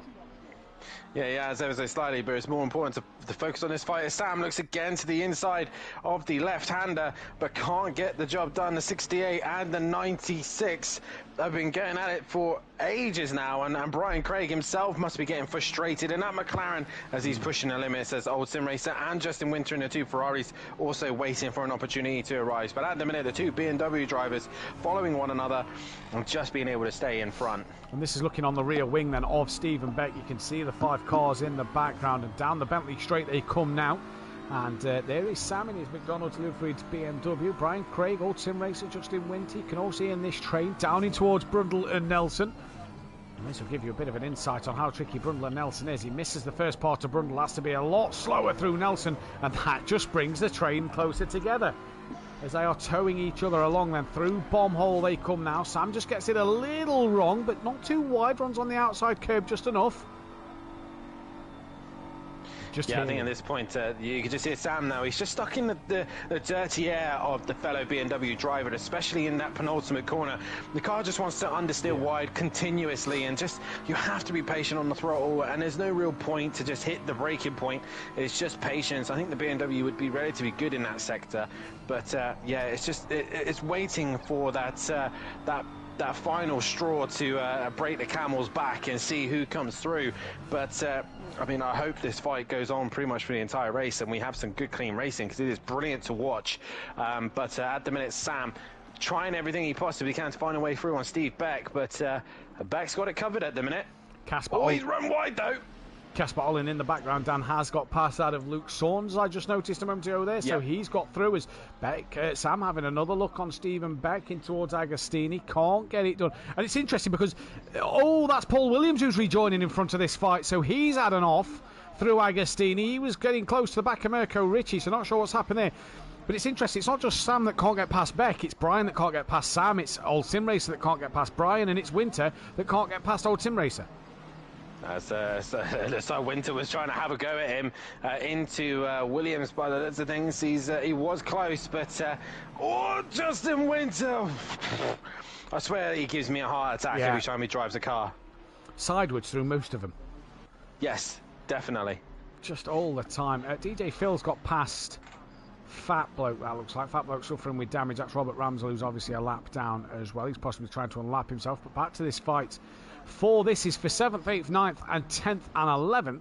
And now Casper Olin's cleared of Luke Saunders. He'll be trying to march down on these two. Although it looks like just coming through Coram now that Sam and Steve Beck have just pulled away a little bit from that of Brian Craig. Yeah, Brian Craig had his own moment into that chicane. He kind of got checked up, and Old Sim Racer was giving him a bit of a hard time, and they've kind of lost the pace there. Meanwhile, in the background, I see Casper Olin, but no Luke Saunders. Luke Saunders has dropped down the order. He has. I believe I don't think he's lost any places, but he's just dropped down in time. He was a second behind Casper Olin, and now he's pretty much, I'd say about 8 or 9 seconds further back. So, as I keep an eye on them, he's got 13 seconds back behind him. Yeah, so he's had a big moment somewhere at this stage of the race. It's Dennis Hansen leading from Richie Michelle with Steve Millington in third. Gary Clarble's in a P4 with Mirko Ricci P5. Then it's Paul Williams, who's just pulling away again from Steve Beck, who's got Sam, Brian Craig, Old Sim Racer and Justin Winter. Casper Olin is P12 and he's starting to get on this pack. Then it's Luke Saunders from John Gooday. Monkey Boy's up to 15th with Player Man in 16th. Then it's the Jackal ahead of Cranky Duckhead, who's actually going side by side with Lando Norris, and Cranky tucks back in front of Lando. Michael's into 20th ahead of DJ Phil. Fat Bloke with damage is 22nd. Then it's Rob Smith, Robert Ramsell and Robert Smith. The 3 Robs bringing up the rear. Good old Rob, whichever Rob we're talking about. Yeah. Well, here we go. Brian Craig now Robs. Defending from Old Sim Racer. No, not just. Sim Racer's not alongside. Good fight, this. Good fight. Yeah, nice to see the colours as well. Very colourful, this fight. Yeah, it really is. Green and purple, purple and green, orange and yellow, yellow and blue, and then McDonald's. God, I'm loving it.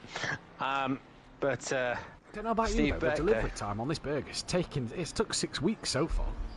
I'm still waiting for Fat Blokes, but he's still got that 130-second time penalty above his head. Oh, dear.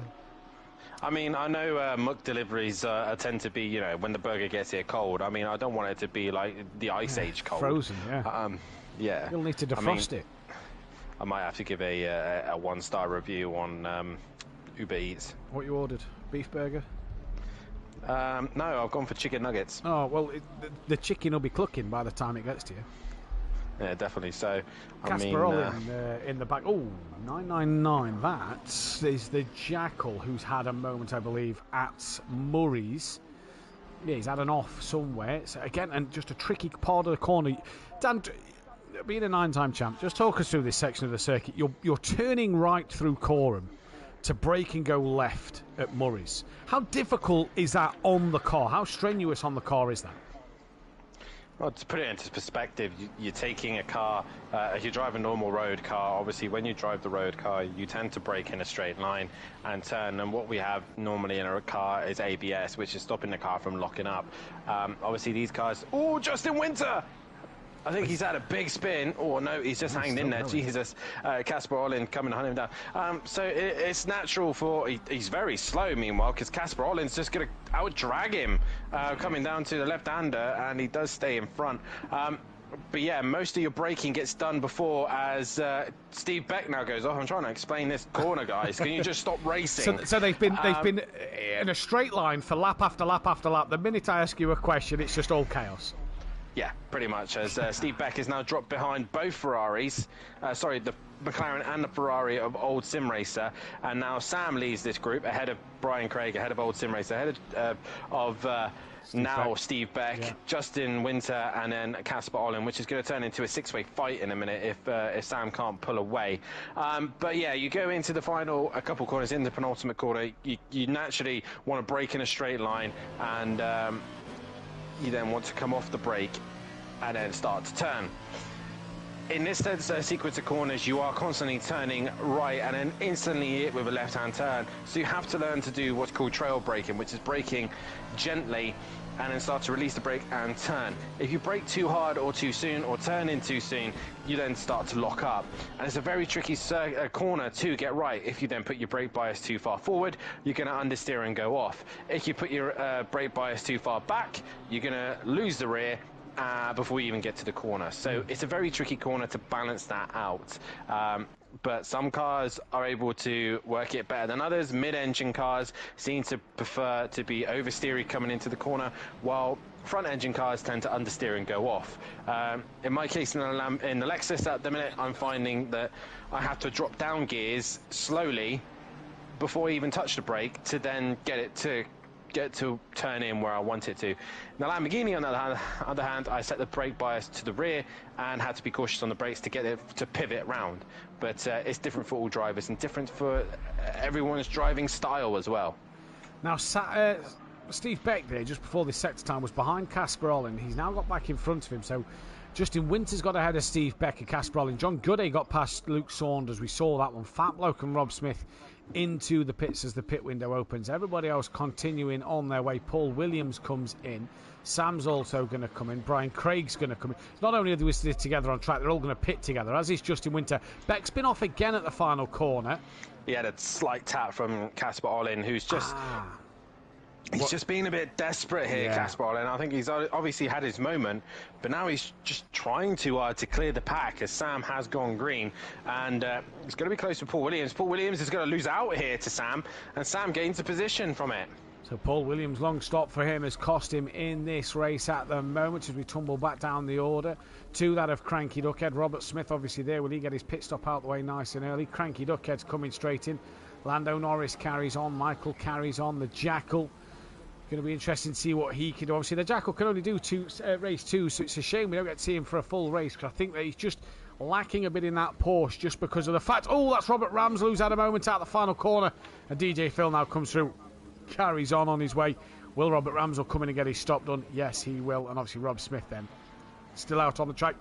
8 seconds. While all that fighting's been going on between them 5, 8 seconds. Richie Michelle is behind Dennis Hansen, but he's also ahead excuse me, of Stephen Millington. So these three really are in a world of their own, because Gary Clarball's 7 seconds behind him. Yeah, he's not really been able to do anything, as Gary, since he's had that clean air. He's not just been able to just drive up to the back of Stephen Bett. That looked like a car off. I think that was John Gooday. Yes, number 8, yellow flag around his name, around his number. So John Gooday has been off and is slow to rejoin. So that's put him from 8th. He's just lost out there to Justin Winter. So he's down to 12th, and obviously 3 of them cars that's passed him have already done their pit stop. So mistake there from John. You just wonder how much that might be rear end damage, and the rear not being able to do what it wants to do because of that contact with Lando Norris earlier on. Or possibly, pushing a little bit too hard, compensating for the damage, seeing other cars coming out from the pit lane. You got to make some time up now. It's just possibly pushing too hard. I'm trying to make that Mercedes work around here, but it's not really working. I don't think I've seen any of the Mercedes look good at all around this circuit, but that's the way the cookie crumbles sometimes. It depends on what circuit you go to. Some cars will favour it, some won't, It's the same with the Mercedes, to the McLaren, to the Ferrari, to the Lexus, to the Jaguar. It's all the same, as John Gooday is going to come into the pit lane, and hopefully he should probably get rid of that damage and maybe twist on some fresh tyres and go for fastest lap if he knows he's going to be down the pack. Yeah, possibly so. You just seen how bumpy it was on pit entry there, as John is now in the pit lane. There he is, sat waiting in his car, ready to go and do something. He's dropped and away now, so good stop. Definitely didn't repair damage here. This is on board with Paul Williams, though, in his McLaren 720S Evo, just gaining a little bit on Sam in front, and it's Monkey Boy who's the car in front of Sam. But Monkey Boy's yet to pit in this race, and like Dan says, the Mercedes, would have gone really well last week at Monza. More top speed that the Mercedes can use, and not so great here. And next week we'll go to a completely different circuit again, because Catalonia, with such a long start straight, the Merc's going to be favoured a little bit more once again. I just want to say, Matt, congratulations to myself and you. We've now got 801 subscribers now on the channel, so thank you very much for subscribing. And the rest of the people who are watching the stream right now, please hit that like button and subscribe as well. Let's get as many likes on this channel as we possibly can, because especially this mid-pack have been producing some fantastic racing, and definitely the highlights of this race so far. But Gary Clarball now pits. He's kind of in no man's land at the minute, isn't he? Yeah, I like the strategy. We see at some tracks that the undercut works well. He's not going to really fall into traffic if he has a clean stop, is he? He's going to come out roundabout roughly where he was. Look, he's already done. And who's coming round the start line? Nobody. So he's going to be off that limiter, still kind of in no man's land. And I like this. The other two that's in the pit, so is Old Sim Racer and Casper Olin. Our Old Sim Racer is done. Monkey Boy enters the pit lane. Or where is Old Sim Racer going to come out in relation to Sam here? He's not yet off the limiter. He's off the limiter now. Old Sim Racer tucks him behind Sam and that of Paul Williams, but stays crucially ahead of Justin Winter. Casper Olin, he must be repairing damage or changing tyres, because this is a long old pit stop for him. He's going to lose out. In fact, he's been jumped by Monkey Boy in the pits, and he's going to lose out possibly to Luke Saunders here, who's rounding out. No, he's just gone green. So this could be tight with Luke Saunders and Casper Olin. Casper Olin obviously was well up the road from Luke Saunders before the pit stops. I think that Old Sim Racer is going to be disappointed. Yeah. He went for the extending gap. He went for the extra lap to try and clear some cars, and he's come out behind Sam and Paul Williams, that's who he was pretty much racing. But he hasn't jumped them, so maybe a silly couple of errors here or there. Mirko He's Ritchie, ended up back behind him. Apologies, Dan. He's off at Brundle and Nelson. Now there's no traffic. He's having to reverse. He was facing the barrier, and that is going to fall the way of Gary Clarball, who just couldn't catch it. No, he got past Mirko, didn't he? It was Paul Williams who was gaining on Mirko. So depending on the damage, could Paul Williams and Sam be on the back of Mirko now? But one thing I will say, with Richie Michelle and Steve Millington pitting this lap, Gary Clarball, clear track, not under any pressure behind. This undercut now for him could be better than when he pitted earlier in race 1. Yeah, definitely. So he's got clean air, he's got no one to worry about. He's now coming into the final few corners. Steve Millington has done his pit stop. I think the gap was about 8 or 9 seconds was between the Ferrari and the Porsche. Mirko Ritchie now pits.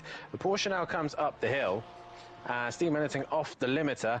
11.1 is the gap, but I wouldn't look at that because he was still coming off the limiter. Gary Clarble into turn 1, and he is there, right behind the Ferrari. So Gary has made a very good strategy call here. The undercut has worked this time round. What's he gained there? 5 seconds?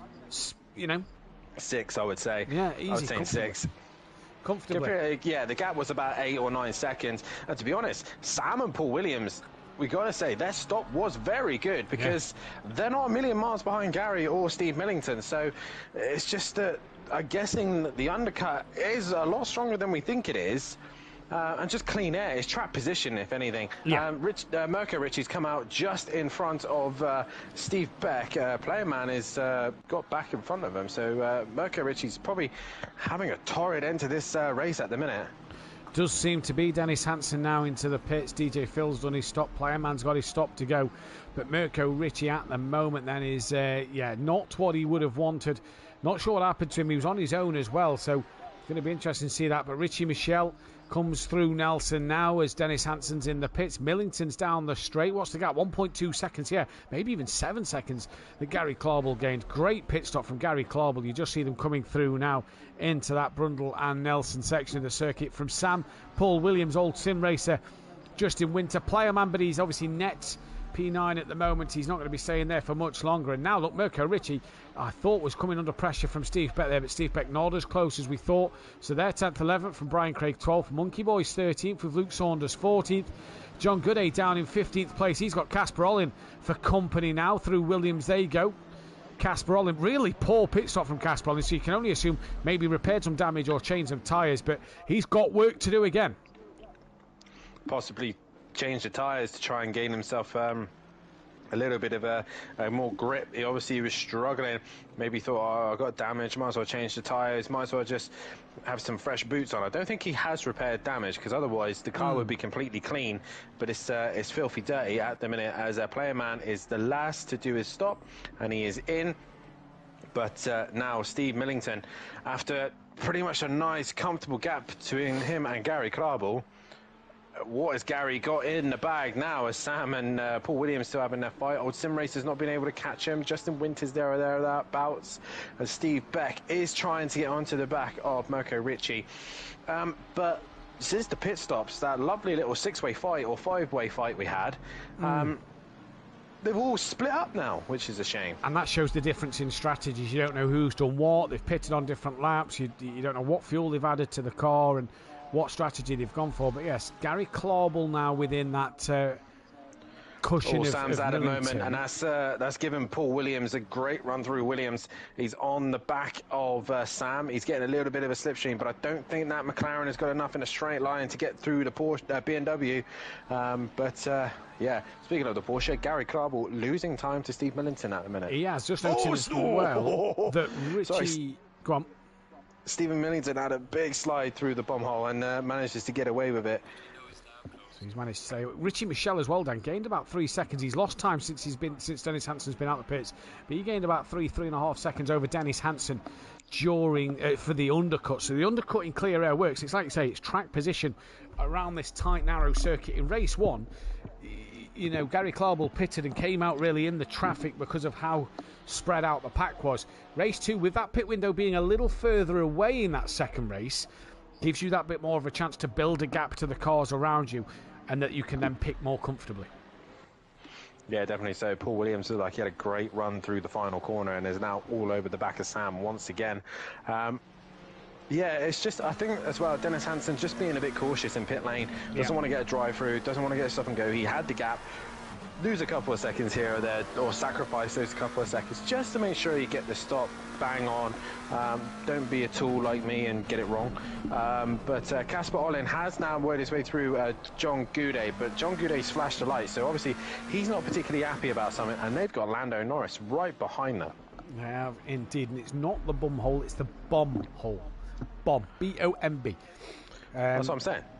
No, there's somebody in the chat. Did I hear this correct? Is there a corner called the bum hole, or am I deaf?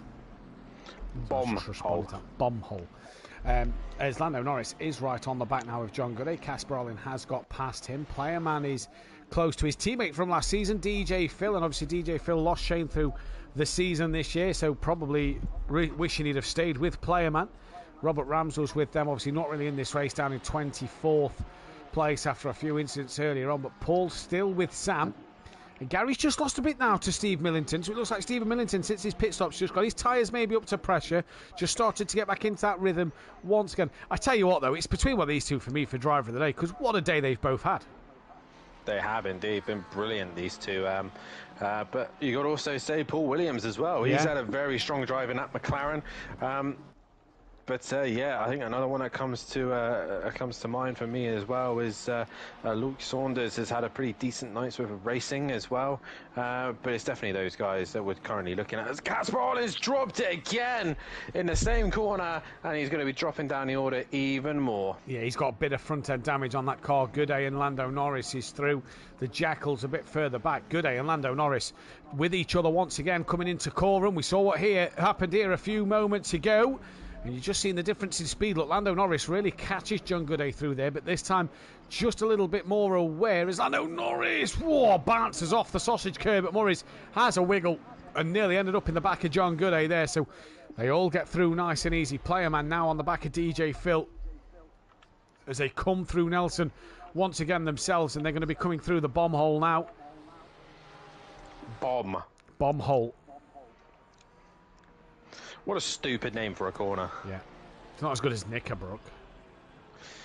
Well, we know the reasons behind Knickerbrook, don't we?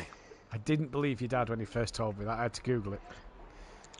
I mean, to be fair, he comes up with some strange stories, so even I would question it. Casper Ollin has now got past John Gooday. In fact, so has Lando Norris as well. So Gooday's dropped back 2 places there. And back to Paul Williams and Sam. Sam's now the blockage in the road for the BMWs. He's got Paul Williams behind him. Good pit stop from Sam. Gary Claubel's back within 6/10 of Stephen Millington. So, couple of fights just starting to develop at the back end of this race. 21 minutes left to go. And I think Gary Claubel is still got the overall pace on the Ferrari in front. But I just think he keeps making a few little silly errors here or there. He seems to have had good pace. And I have to agree with you, by the way. That Porsche did not look this strong in qualifying. And you said it at the start of this race. It seemed a better race car than qualifying car. And 100% because Gary Claubel's one-lap pace just didn't seem to have it. I think the problem with the Porsche, it's a fantastic race car. A brilliant race car, but it's right on the edge. If you want to drive this well, you got to be used to a car sliding consistently, and you got to be able to push it to its limits. Trying to keep a decent lap time consistently is the trick to it. Only the best drivers can drive it fast, and Gary Claubel's doing a fantastic job here at Snap with it. And I think also this car just genuinely suits this circuit, because an old pro driver who's going to be on the grid tomorrow night seems to be relatively good around this circuit in a Porsche, and the combination just seems to be made in heaven between another Gary. I'm a little confused at the moment. I'm just waiting to see the gap now. Oh. I think Michelle's just made a mistake. As they came in towards Hamilton, before Williams and Oggies, the marshal waved a white flag. That is for a slow car ahead. I'm on They have pulled a little time on Richie Michelle. He's the only car in front of him on the track map. While he was talking, I just noticed the marshal wave it. I don't see any damage on Richie's car. But it doesn't mean he hasn't had a bit of a moment off the circuit. There was definitely a white flag being flown for them. Paul Williams has dropped behind Sam a little bit, dropping down the order to John Gooday. He's trying to stick with Casper Ollin, who's trying to get on the back of Lando Norris. Monkey Boy's back up into 12th place. Yeah, he's had a spin. Yeah, there we go then. Yeah, I thought he had. So Hamilton's. Through Hamilton he went. The gap's now down to 5.5 seconds. So Richie Michelle just struggling a little bit at this back end of this race then. He hit the inside curb, it bounced and became unsettled, then went wide, drifting all the way through, and then the rear end just went round, and luckily he faced the right way by the end of it. But yeah, he's had a spin. Right, so I wasn't seeing things then. He's definitely had a moment. 14 seconds now behind Dennis Hansen. Gary Claubel and Millington within 5 and 6 seconds of him. Gary Claubel still with Millington. Yeah, oh, Lando Norris, as we go on board, has had a moment at the final corner and has managed to avoid everybody there. Somehow he was sliding across the track. And that looks like he had a moment out the exit of the Murray chicane. He's got to get going before the jackal comes to Lando Norris, who's had pace tonight, but just hasn't put the races together. Well, again, tumble down the orders once more, but Stephen Millington now with Gary Clarball still with him. There is Richie Michelle at the bottom of your screen. So he's just got to be careful that he's not going to do himself a mischief here. And doesn't want to keep clattering on them curbs. Clearly that Lamborghini just got a little unsettled now. Coming in towards Wilson. Lando Norris looking up the inside of the jackal. Can't do anything there. Has Richie Michelle overheated those tyres now? With the spin, has he flat spotted them as well? That's the question. Because flat spotting them is going to be the worst bit, because you'll end up locking them up the same spot every time. Yeah. No matter how many times you try and take the corner, you will always hit that same lock up. As Gary Clarball once again got within half a second and has pulled back, dropped back a little bit once again. 8/10 is the gap. So these two just ebbing and flowing. He's just waiting for that one mistake. Stevens now got the gap. It was 5.5 seconds. It's now 4.8 now I look. So something's not right with that Richie Michelle car. Also, has he maybe underinflated his tyres? We know that the right-hand side tyres are so different compared to the left-hand side tyres because of the nature of this circuit. Are his tyres just starting to maybe go a little underinflated? And that's possibly what's caused him to just be a little slidier through corners. Maybe not being able to get the power down as quick through the corners. Still 4.8 seconds here. This is where Gary Clarball's really strong. Look, gets it back within half a second. These two might not want to squabble this much because there could be a chance to take points away from Richie Michelle. And there's not been many times this season that you've been able to say that. Yeah, but he's got a drop score in hand, hasn't he? Yeah. Richie Michelle has got a drop score to still use. So if it is a bad round, then obviously, you know, you can't have too many of them, though. That's the thing. I mean, that's the thing that's playing in my mind. Yes, the drop scores help drivers who can't make it every time, but in the championship-wise, it can start to hurt you towards the end of the season because you can't afford to make a bad round because it will end up staying there eventually if you have another bad round. It's what nearly cost Andy when you beat Andy a few seasons back on Project Cars 2. Clouden really caught up on you because you started to have a few bad rounds, didn't you, towards the end of last season? So yeah, you're right. It's going to be an interesting one. Old Sim Racers now closer to Paul Williams and what Paul Williams is to Sam. Gap Steve Millington to Richie Michelle, by the way, through the second sector. 7/10 he took out of Richie Michelle. So that's now down to 4.1, and at the start line is 3.6, Dan. So something is not right on that Lamborghini of Richie Michelle at the moment. And he's just possibly overcautious now. I think he might be just, as soon as you make one mistake, you didn't try so hard not to repeat it.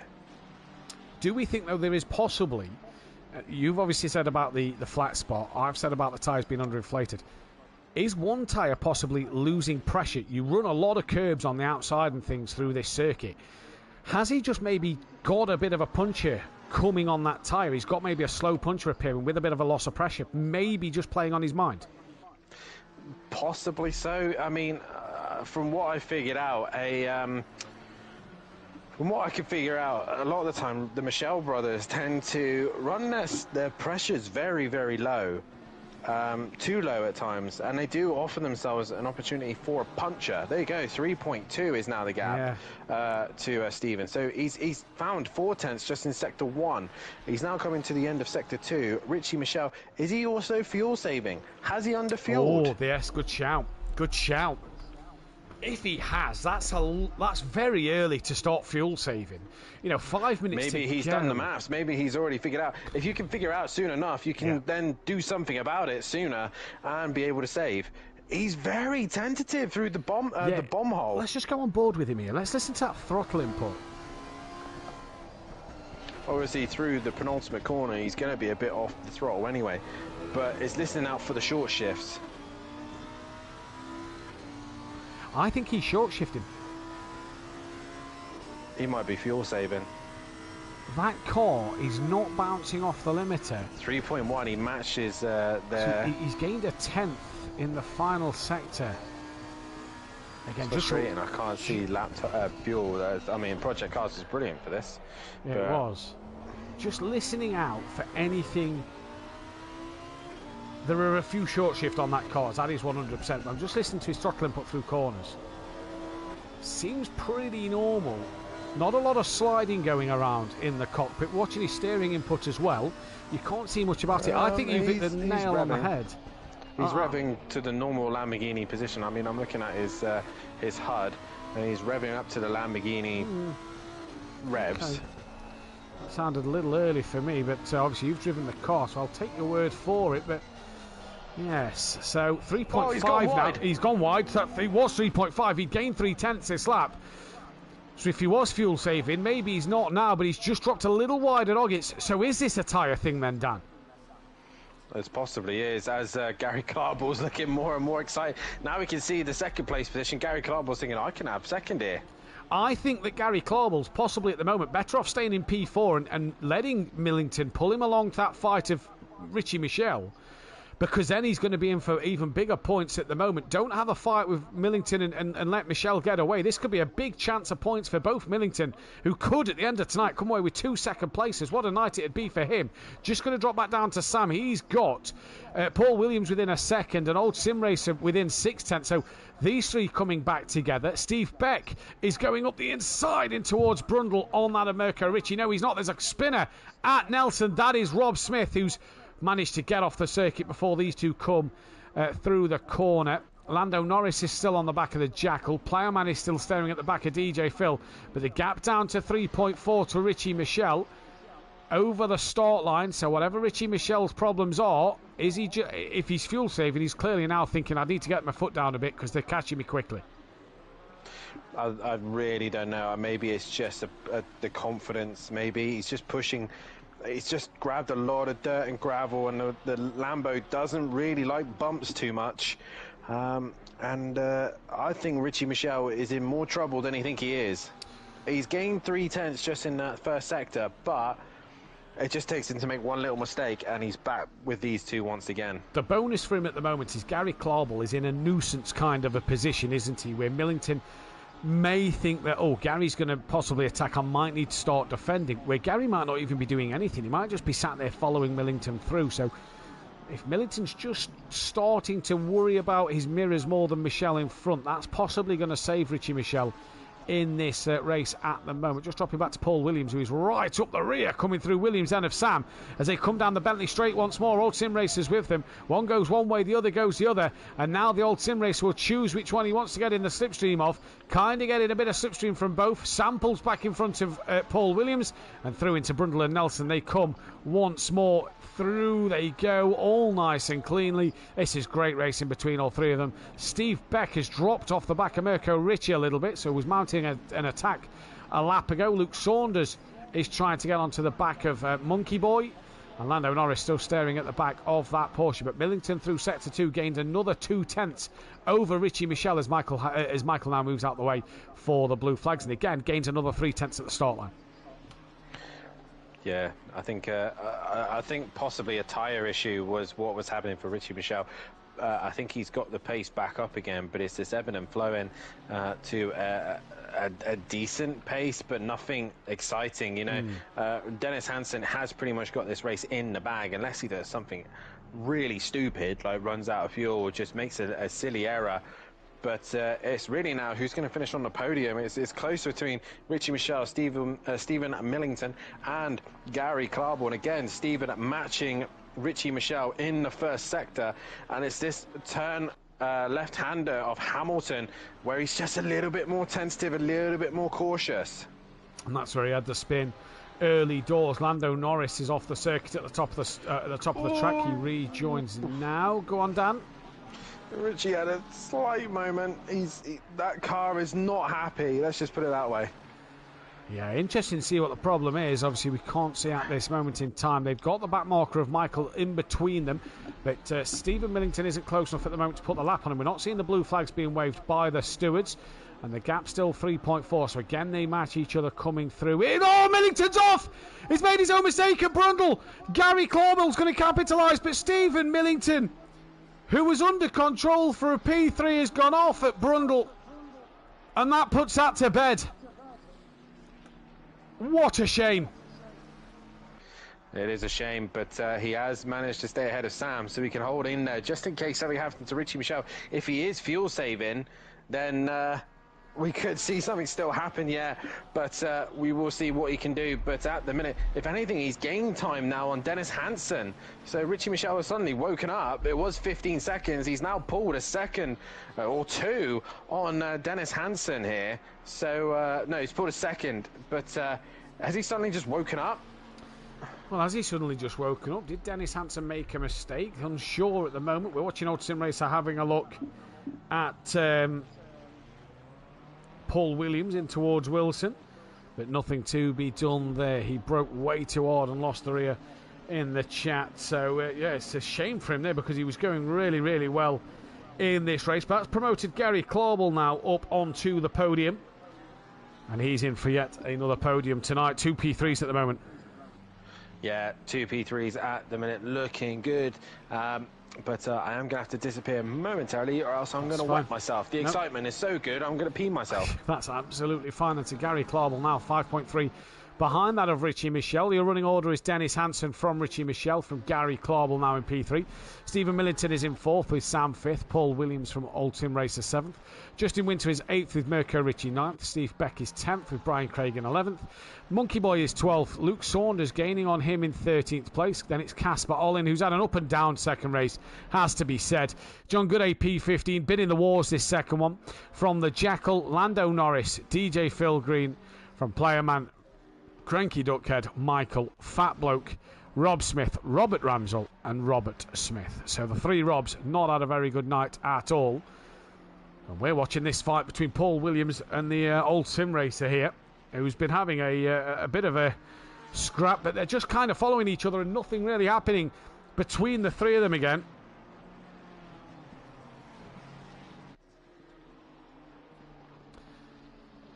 Don't forget, if you do like what you see here, don't forget to hit that thumbs up button and subscribe to the channel if you are new. We're now on that hunt down for 900 subscribers. So let's try and end the year as close to 1,000 as we possibly can, as well as hitting that bell to be notified when we are live. Myself and Phil Raden will be back in the commentary box tomorrow night for the pro action around Snetterton, rounds 11 and 12 in that one. Dan Davies will be back for the next week of GT4s from the Circuit de Catalunya, Barcelona in Spain next week, before myself and Dan Davies will be back in the Pro-Am box for the same track, Catalunya, on Wednesday evening. Who is that off? That is a blue flag, and that is Playerman. So under no worries of losing places there, because that is Playerman who is off. And these are just lapping him at the moment. Gary Clauble not got close to Richie Michelle. I'm sure he's going to be happy to take a P3. That is the 105. Who is around? That is Rob Smith and Robert Smith, who are laps down. And Robert Smith is actually a lap down on Rob Smith. And now John Gooday's gone wide for his troubles, and Rob Smith can't get back going. Luke Saunders on the back of Monkey Boy now. Down in towards Agostini they come. Can't make the move there at the moment. So he's just waiting patiently to get this one under wraps. But Luke Saunders, he's had an up and down night, as well as the man behind him, Casper Olin. Just been a little lungy at times as Casper, and it's cost him dearly in this race this evening. But so far, so good for his teammates. Dennis Hansen, who's got that gap back up to 13.8 seconds. I believe Danny's back with us.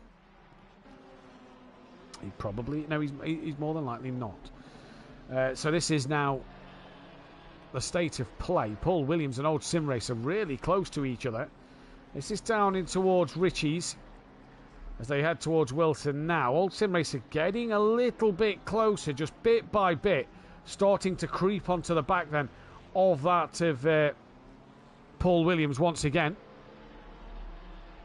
As the driver of the day poll has gone up by our very own Dan Davis. Robert Ramsell, Dennis Hansen, Gary Clauble and Stephen Millington are the drivers up on there for driver of the day. Dan, Old Sim Racer just now starting to get closer to Paul Williams, with Paul Williams getting closer to Sam. Yeah, it's all starting to get a little bit exciting towards the end of this race. Who is going to crack? Obviously an hour-long race really starts to take its toll on these drivers. Yes, it's only sim racing, but you'd be more surprised at how much it actually takes out of you. But Sam's just got to hang in there. But right now, Dennis Hansen looking strong here, looking confident, and it's going to bring the gap down in the championship, but not nearly enough as he probably would have won. No, it's it's chipping away, I suppose, and that's the main thing you've got to look at. It is just chipping away at points. As who is into the pits? That is Playerman now into the pits. So Rob Smith gets ahead. Robert Ramsell might be able to pick up a place or two here. Yellow flag at the hairpin. That looks to be Luke Saunders. He's had an excursion with Monkey Boy. They was close. They've both allowed Casper Olin through. So thank you very much, he'll be saying. Like into that last 3 minutes now. Where is Dennis Hansen? He's at Montreal, so possibly this and one more. We'll have to see when he comes back around to cross the line. It's all just quietening down. And Gary Clarwell's actually nearly taken a second now out of Richie Michel over the last lap or two. So just chipping away maybe here. But Playerman in the pits. Robert Ramsell is through, and Robert Smith may also get the position if Playerman's still in the pits come the end of this lap. So this is why you keep going to the end. You don't know when a position may bring itself to the front, and you'll be able to pick up one more place. Richie Michel has got 2 cars to try and lap, and it is the Ferraris of DJ Phil and Robert Ramsell. And DJ Phil is not making it easy for him. He's on the dirt, and it just DJ Phil is really close to the back of the Lamborghini, and yeah, Gary Clarwell not quite close enough. A little excursion there with DJ Phil might have helped him out, but not enough. And I think Gary Clarwell might have to settle for that 3rd place position. He's still got one more Ferrari to try and lap, but whatever he laps, Gary Clarwell will have to lap. Yeah, this is the problem. DJ Phil, 400 odd race starts to his name now. You'd have thought would have been a little bit more wily to getting out of the way. Yeah, compliant to getting out of the way, but he wasn't there. Playerman still in the pit lane. There is a car off coming around this part of the circuit. That is the 105 of Rob Smith again, as Dennis Hansen has just cleared Rob Smith. That is at Murray's. And now, like I say, Richie Michel's just got to try and get through. And I think actually Gary Clarwell also got Cranky Duckhead to lap. He has, so Cranky Duckhead he's got to lap. Leader does start the final lap of this race now. And Dennis Hansen's probably going to just pop it into cruise control and just bring it home. Yeah, it's probably the best thing to do. Don't mess around and do anything stupid here. He just has to keep it under control. Gary Clarwell has cleared the Honda, as Richie Michel has crossed the line. 14.5 to the leader, and Gary Clarwell 3.6 behind him, as still Paul Williams and Sam having a good fight as Old Sim Racers right behind Paul Williams. And Justin Winter not been able to do anything tonight in that Ferrari. No, he hasn't, has he? I'll give you a few heart attacks here and there with a few slides through the corners.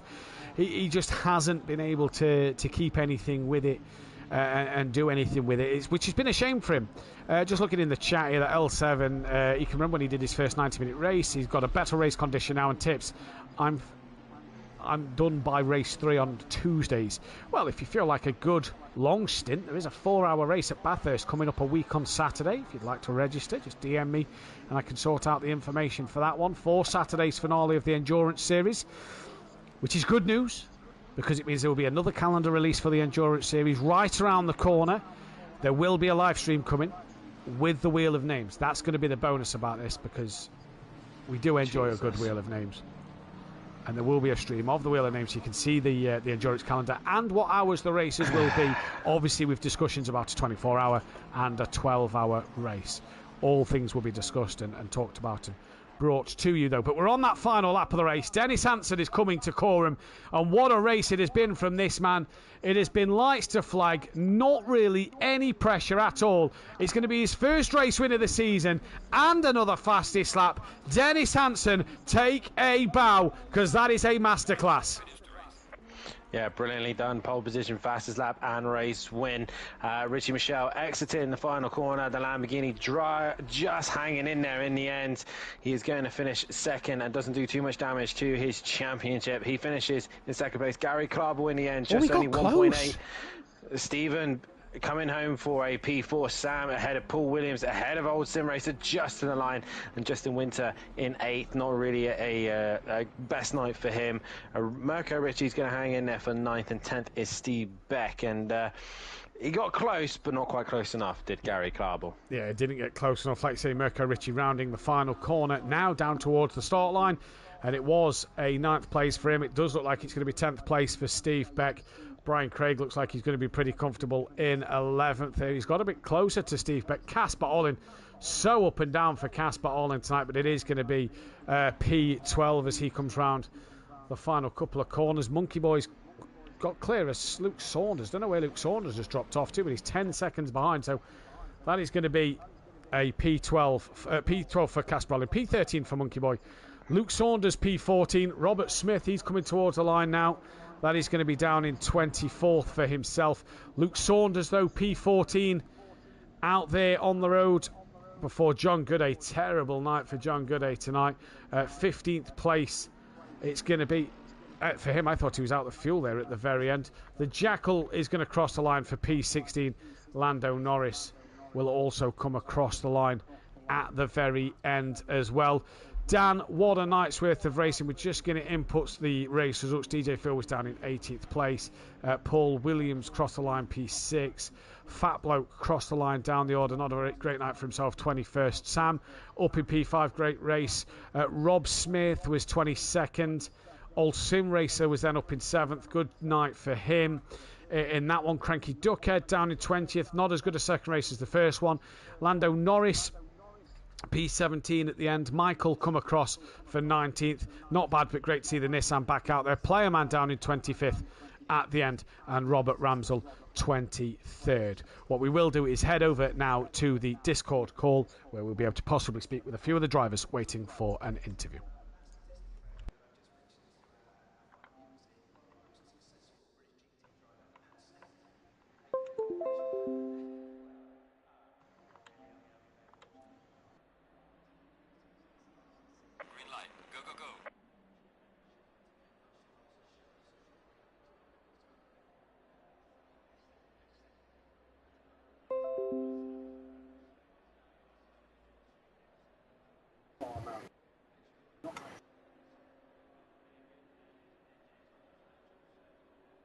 Not quite sure why. Hello. Can anybody hear? That's the first question. Well, I can.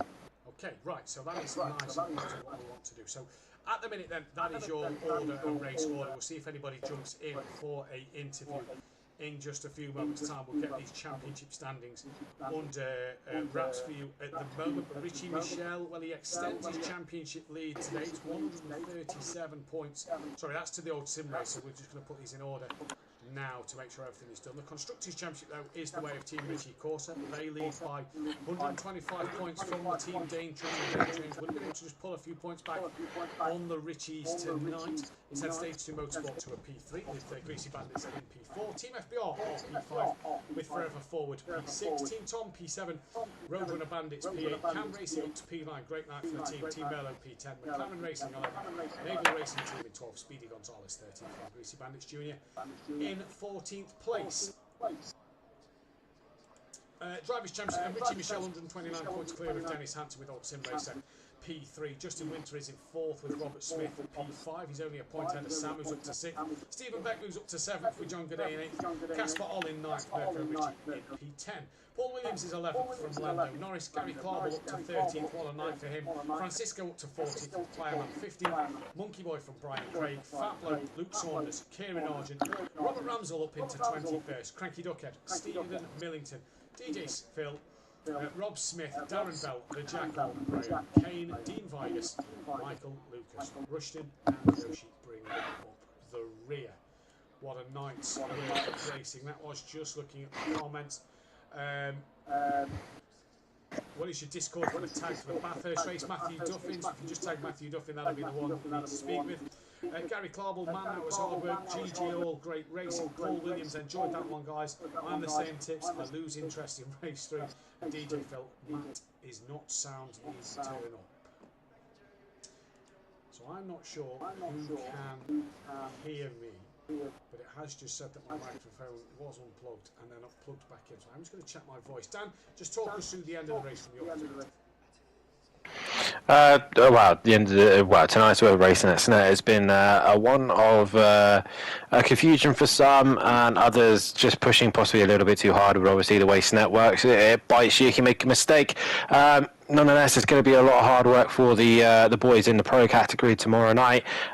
With obviously the Ferrari looking relatively strong, and I think as well the McLarens should be strong as well. I'm not thinking that there is a McLaren in the pro class anyway, but nonetheless, the pro-ams have been definitely an interesting race worth of racing tonight. They then move on to the first of our Spanish double header. We head off to Catalonia for the first round of the Spanish rounds, and we'll see how things get on there. A track that's very much level playing field, and who's going to come out on top of that one. For me though, a driver of the day has to go the way of Gary Carball, but only just. Steve Millington nearly getting it there as well. A fantastic drive from those two, and hopefully now we should be able to hear Matt. Yeah, believe you can now. Hopefully that is a little better. Does that sound any different? It sounds a lot louder for starters. I realise what I've done that's wrong. I plugged my keyboard in that does the cameras and not my microphone into my PC. Brilliant. Yeah. Fantastic. Really, really good. Either way, what a night, like Dan says, he's gone the way of Gary Carball. I'm going to have to... Yeah, I'm going to have to go the way of Gary Carball as well, just for that second podium at the end. But it is so close with Stephen Millington. I think it's been a fantastic night's worth of racing. Stephen Millington in the chat, well raced, Gary, putting on so much pressure. And indeed it was a fantastic night. Like Dan says, we are heading to a double header of Spanish races. It is then the circuit to Catalunya, Barcelona, followed by the circuit Ricardo Tormo, Valencia a week later. And if you want to join the action at SimPlay Motorsport, it doesn't look like we're going to get to chat with anybody tonight. If you want to join any of the action here on SimPlay Motorsport, make sure you join the SimGrid or the Discord, or as well as the Discord. Get your hot stint done and make sure you get yourself lined up ready for the race coming up next week. What a night it has been, what an action-packed day it has been. But that, Dan, is all we're going to have time for. If you want to tune in tomorrow night, myself and Phil Raden will be live 8 p.m. GMT for that one around this Snetterton circuit for the pro drivers. Myself and Dan will be back in the box next Wednesday night for the Pro-Ams, and Dan will be back in the box Tuesday night for the pros. I don't know about that. I mean, PN did such a fabulous job getting us 800. I think he might have to do another stint. We'll have to wait and see then. Gary Carball takes driver of the day in the comms box. He also takes driver of the day from the audience, and we'll see you next time. Goodbye. Goodbye.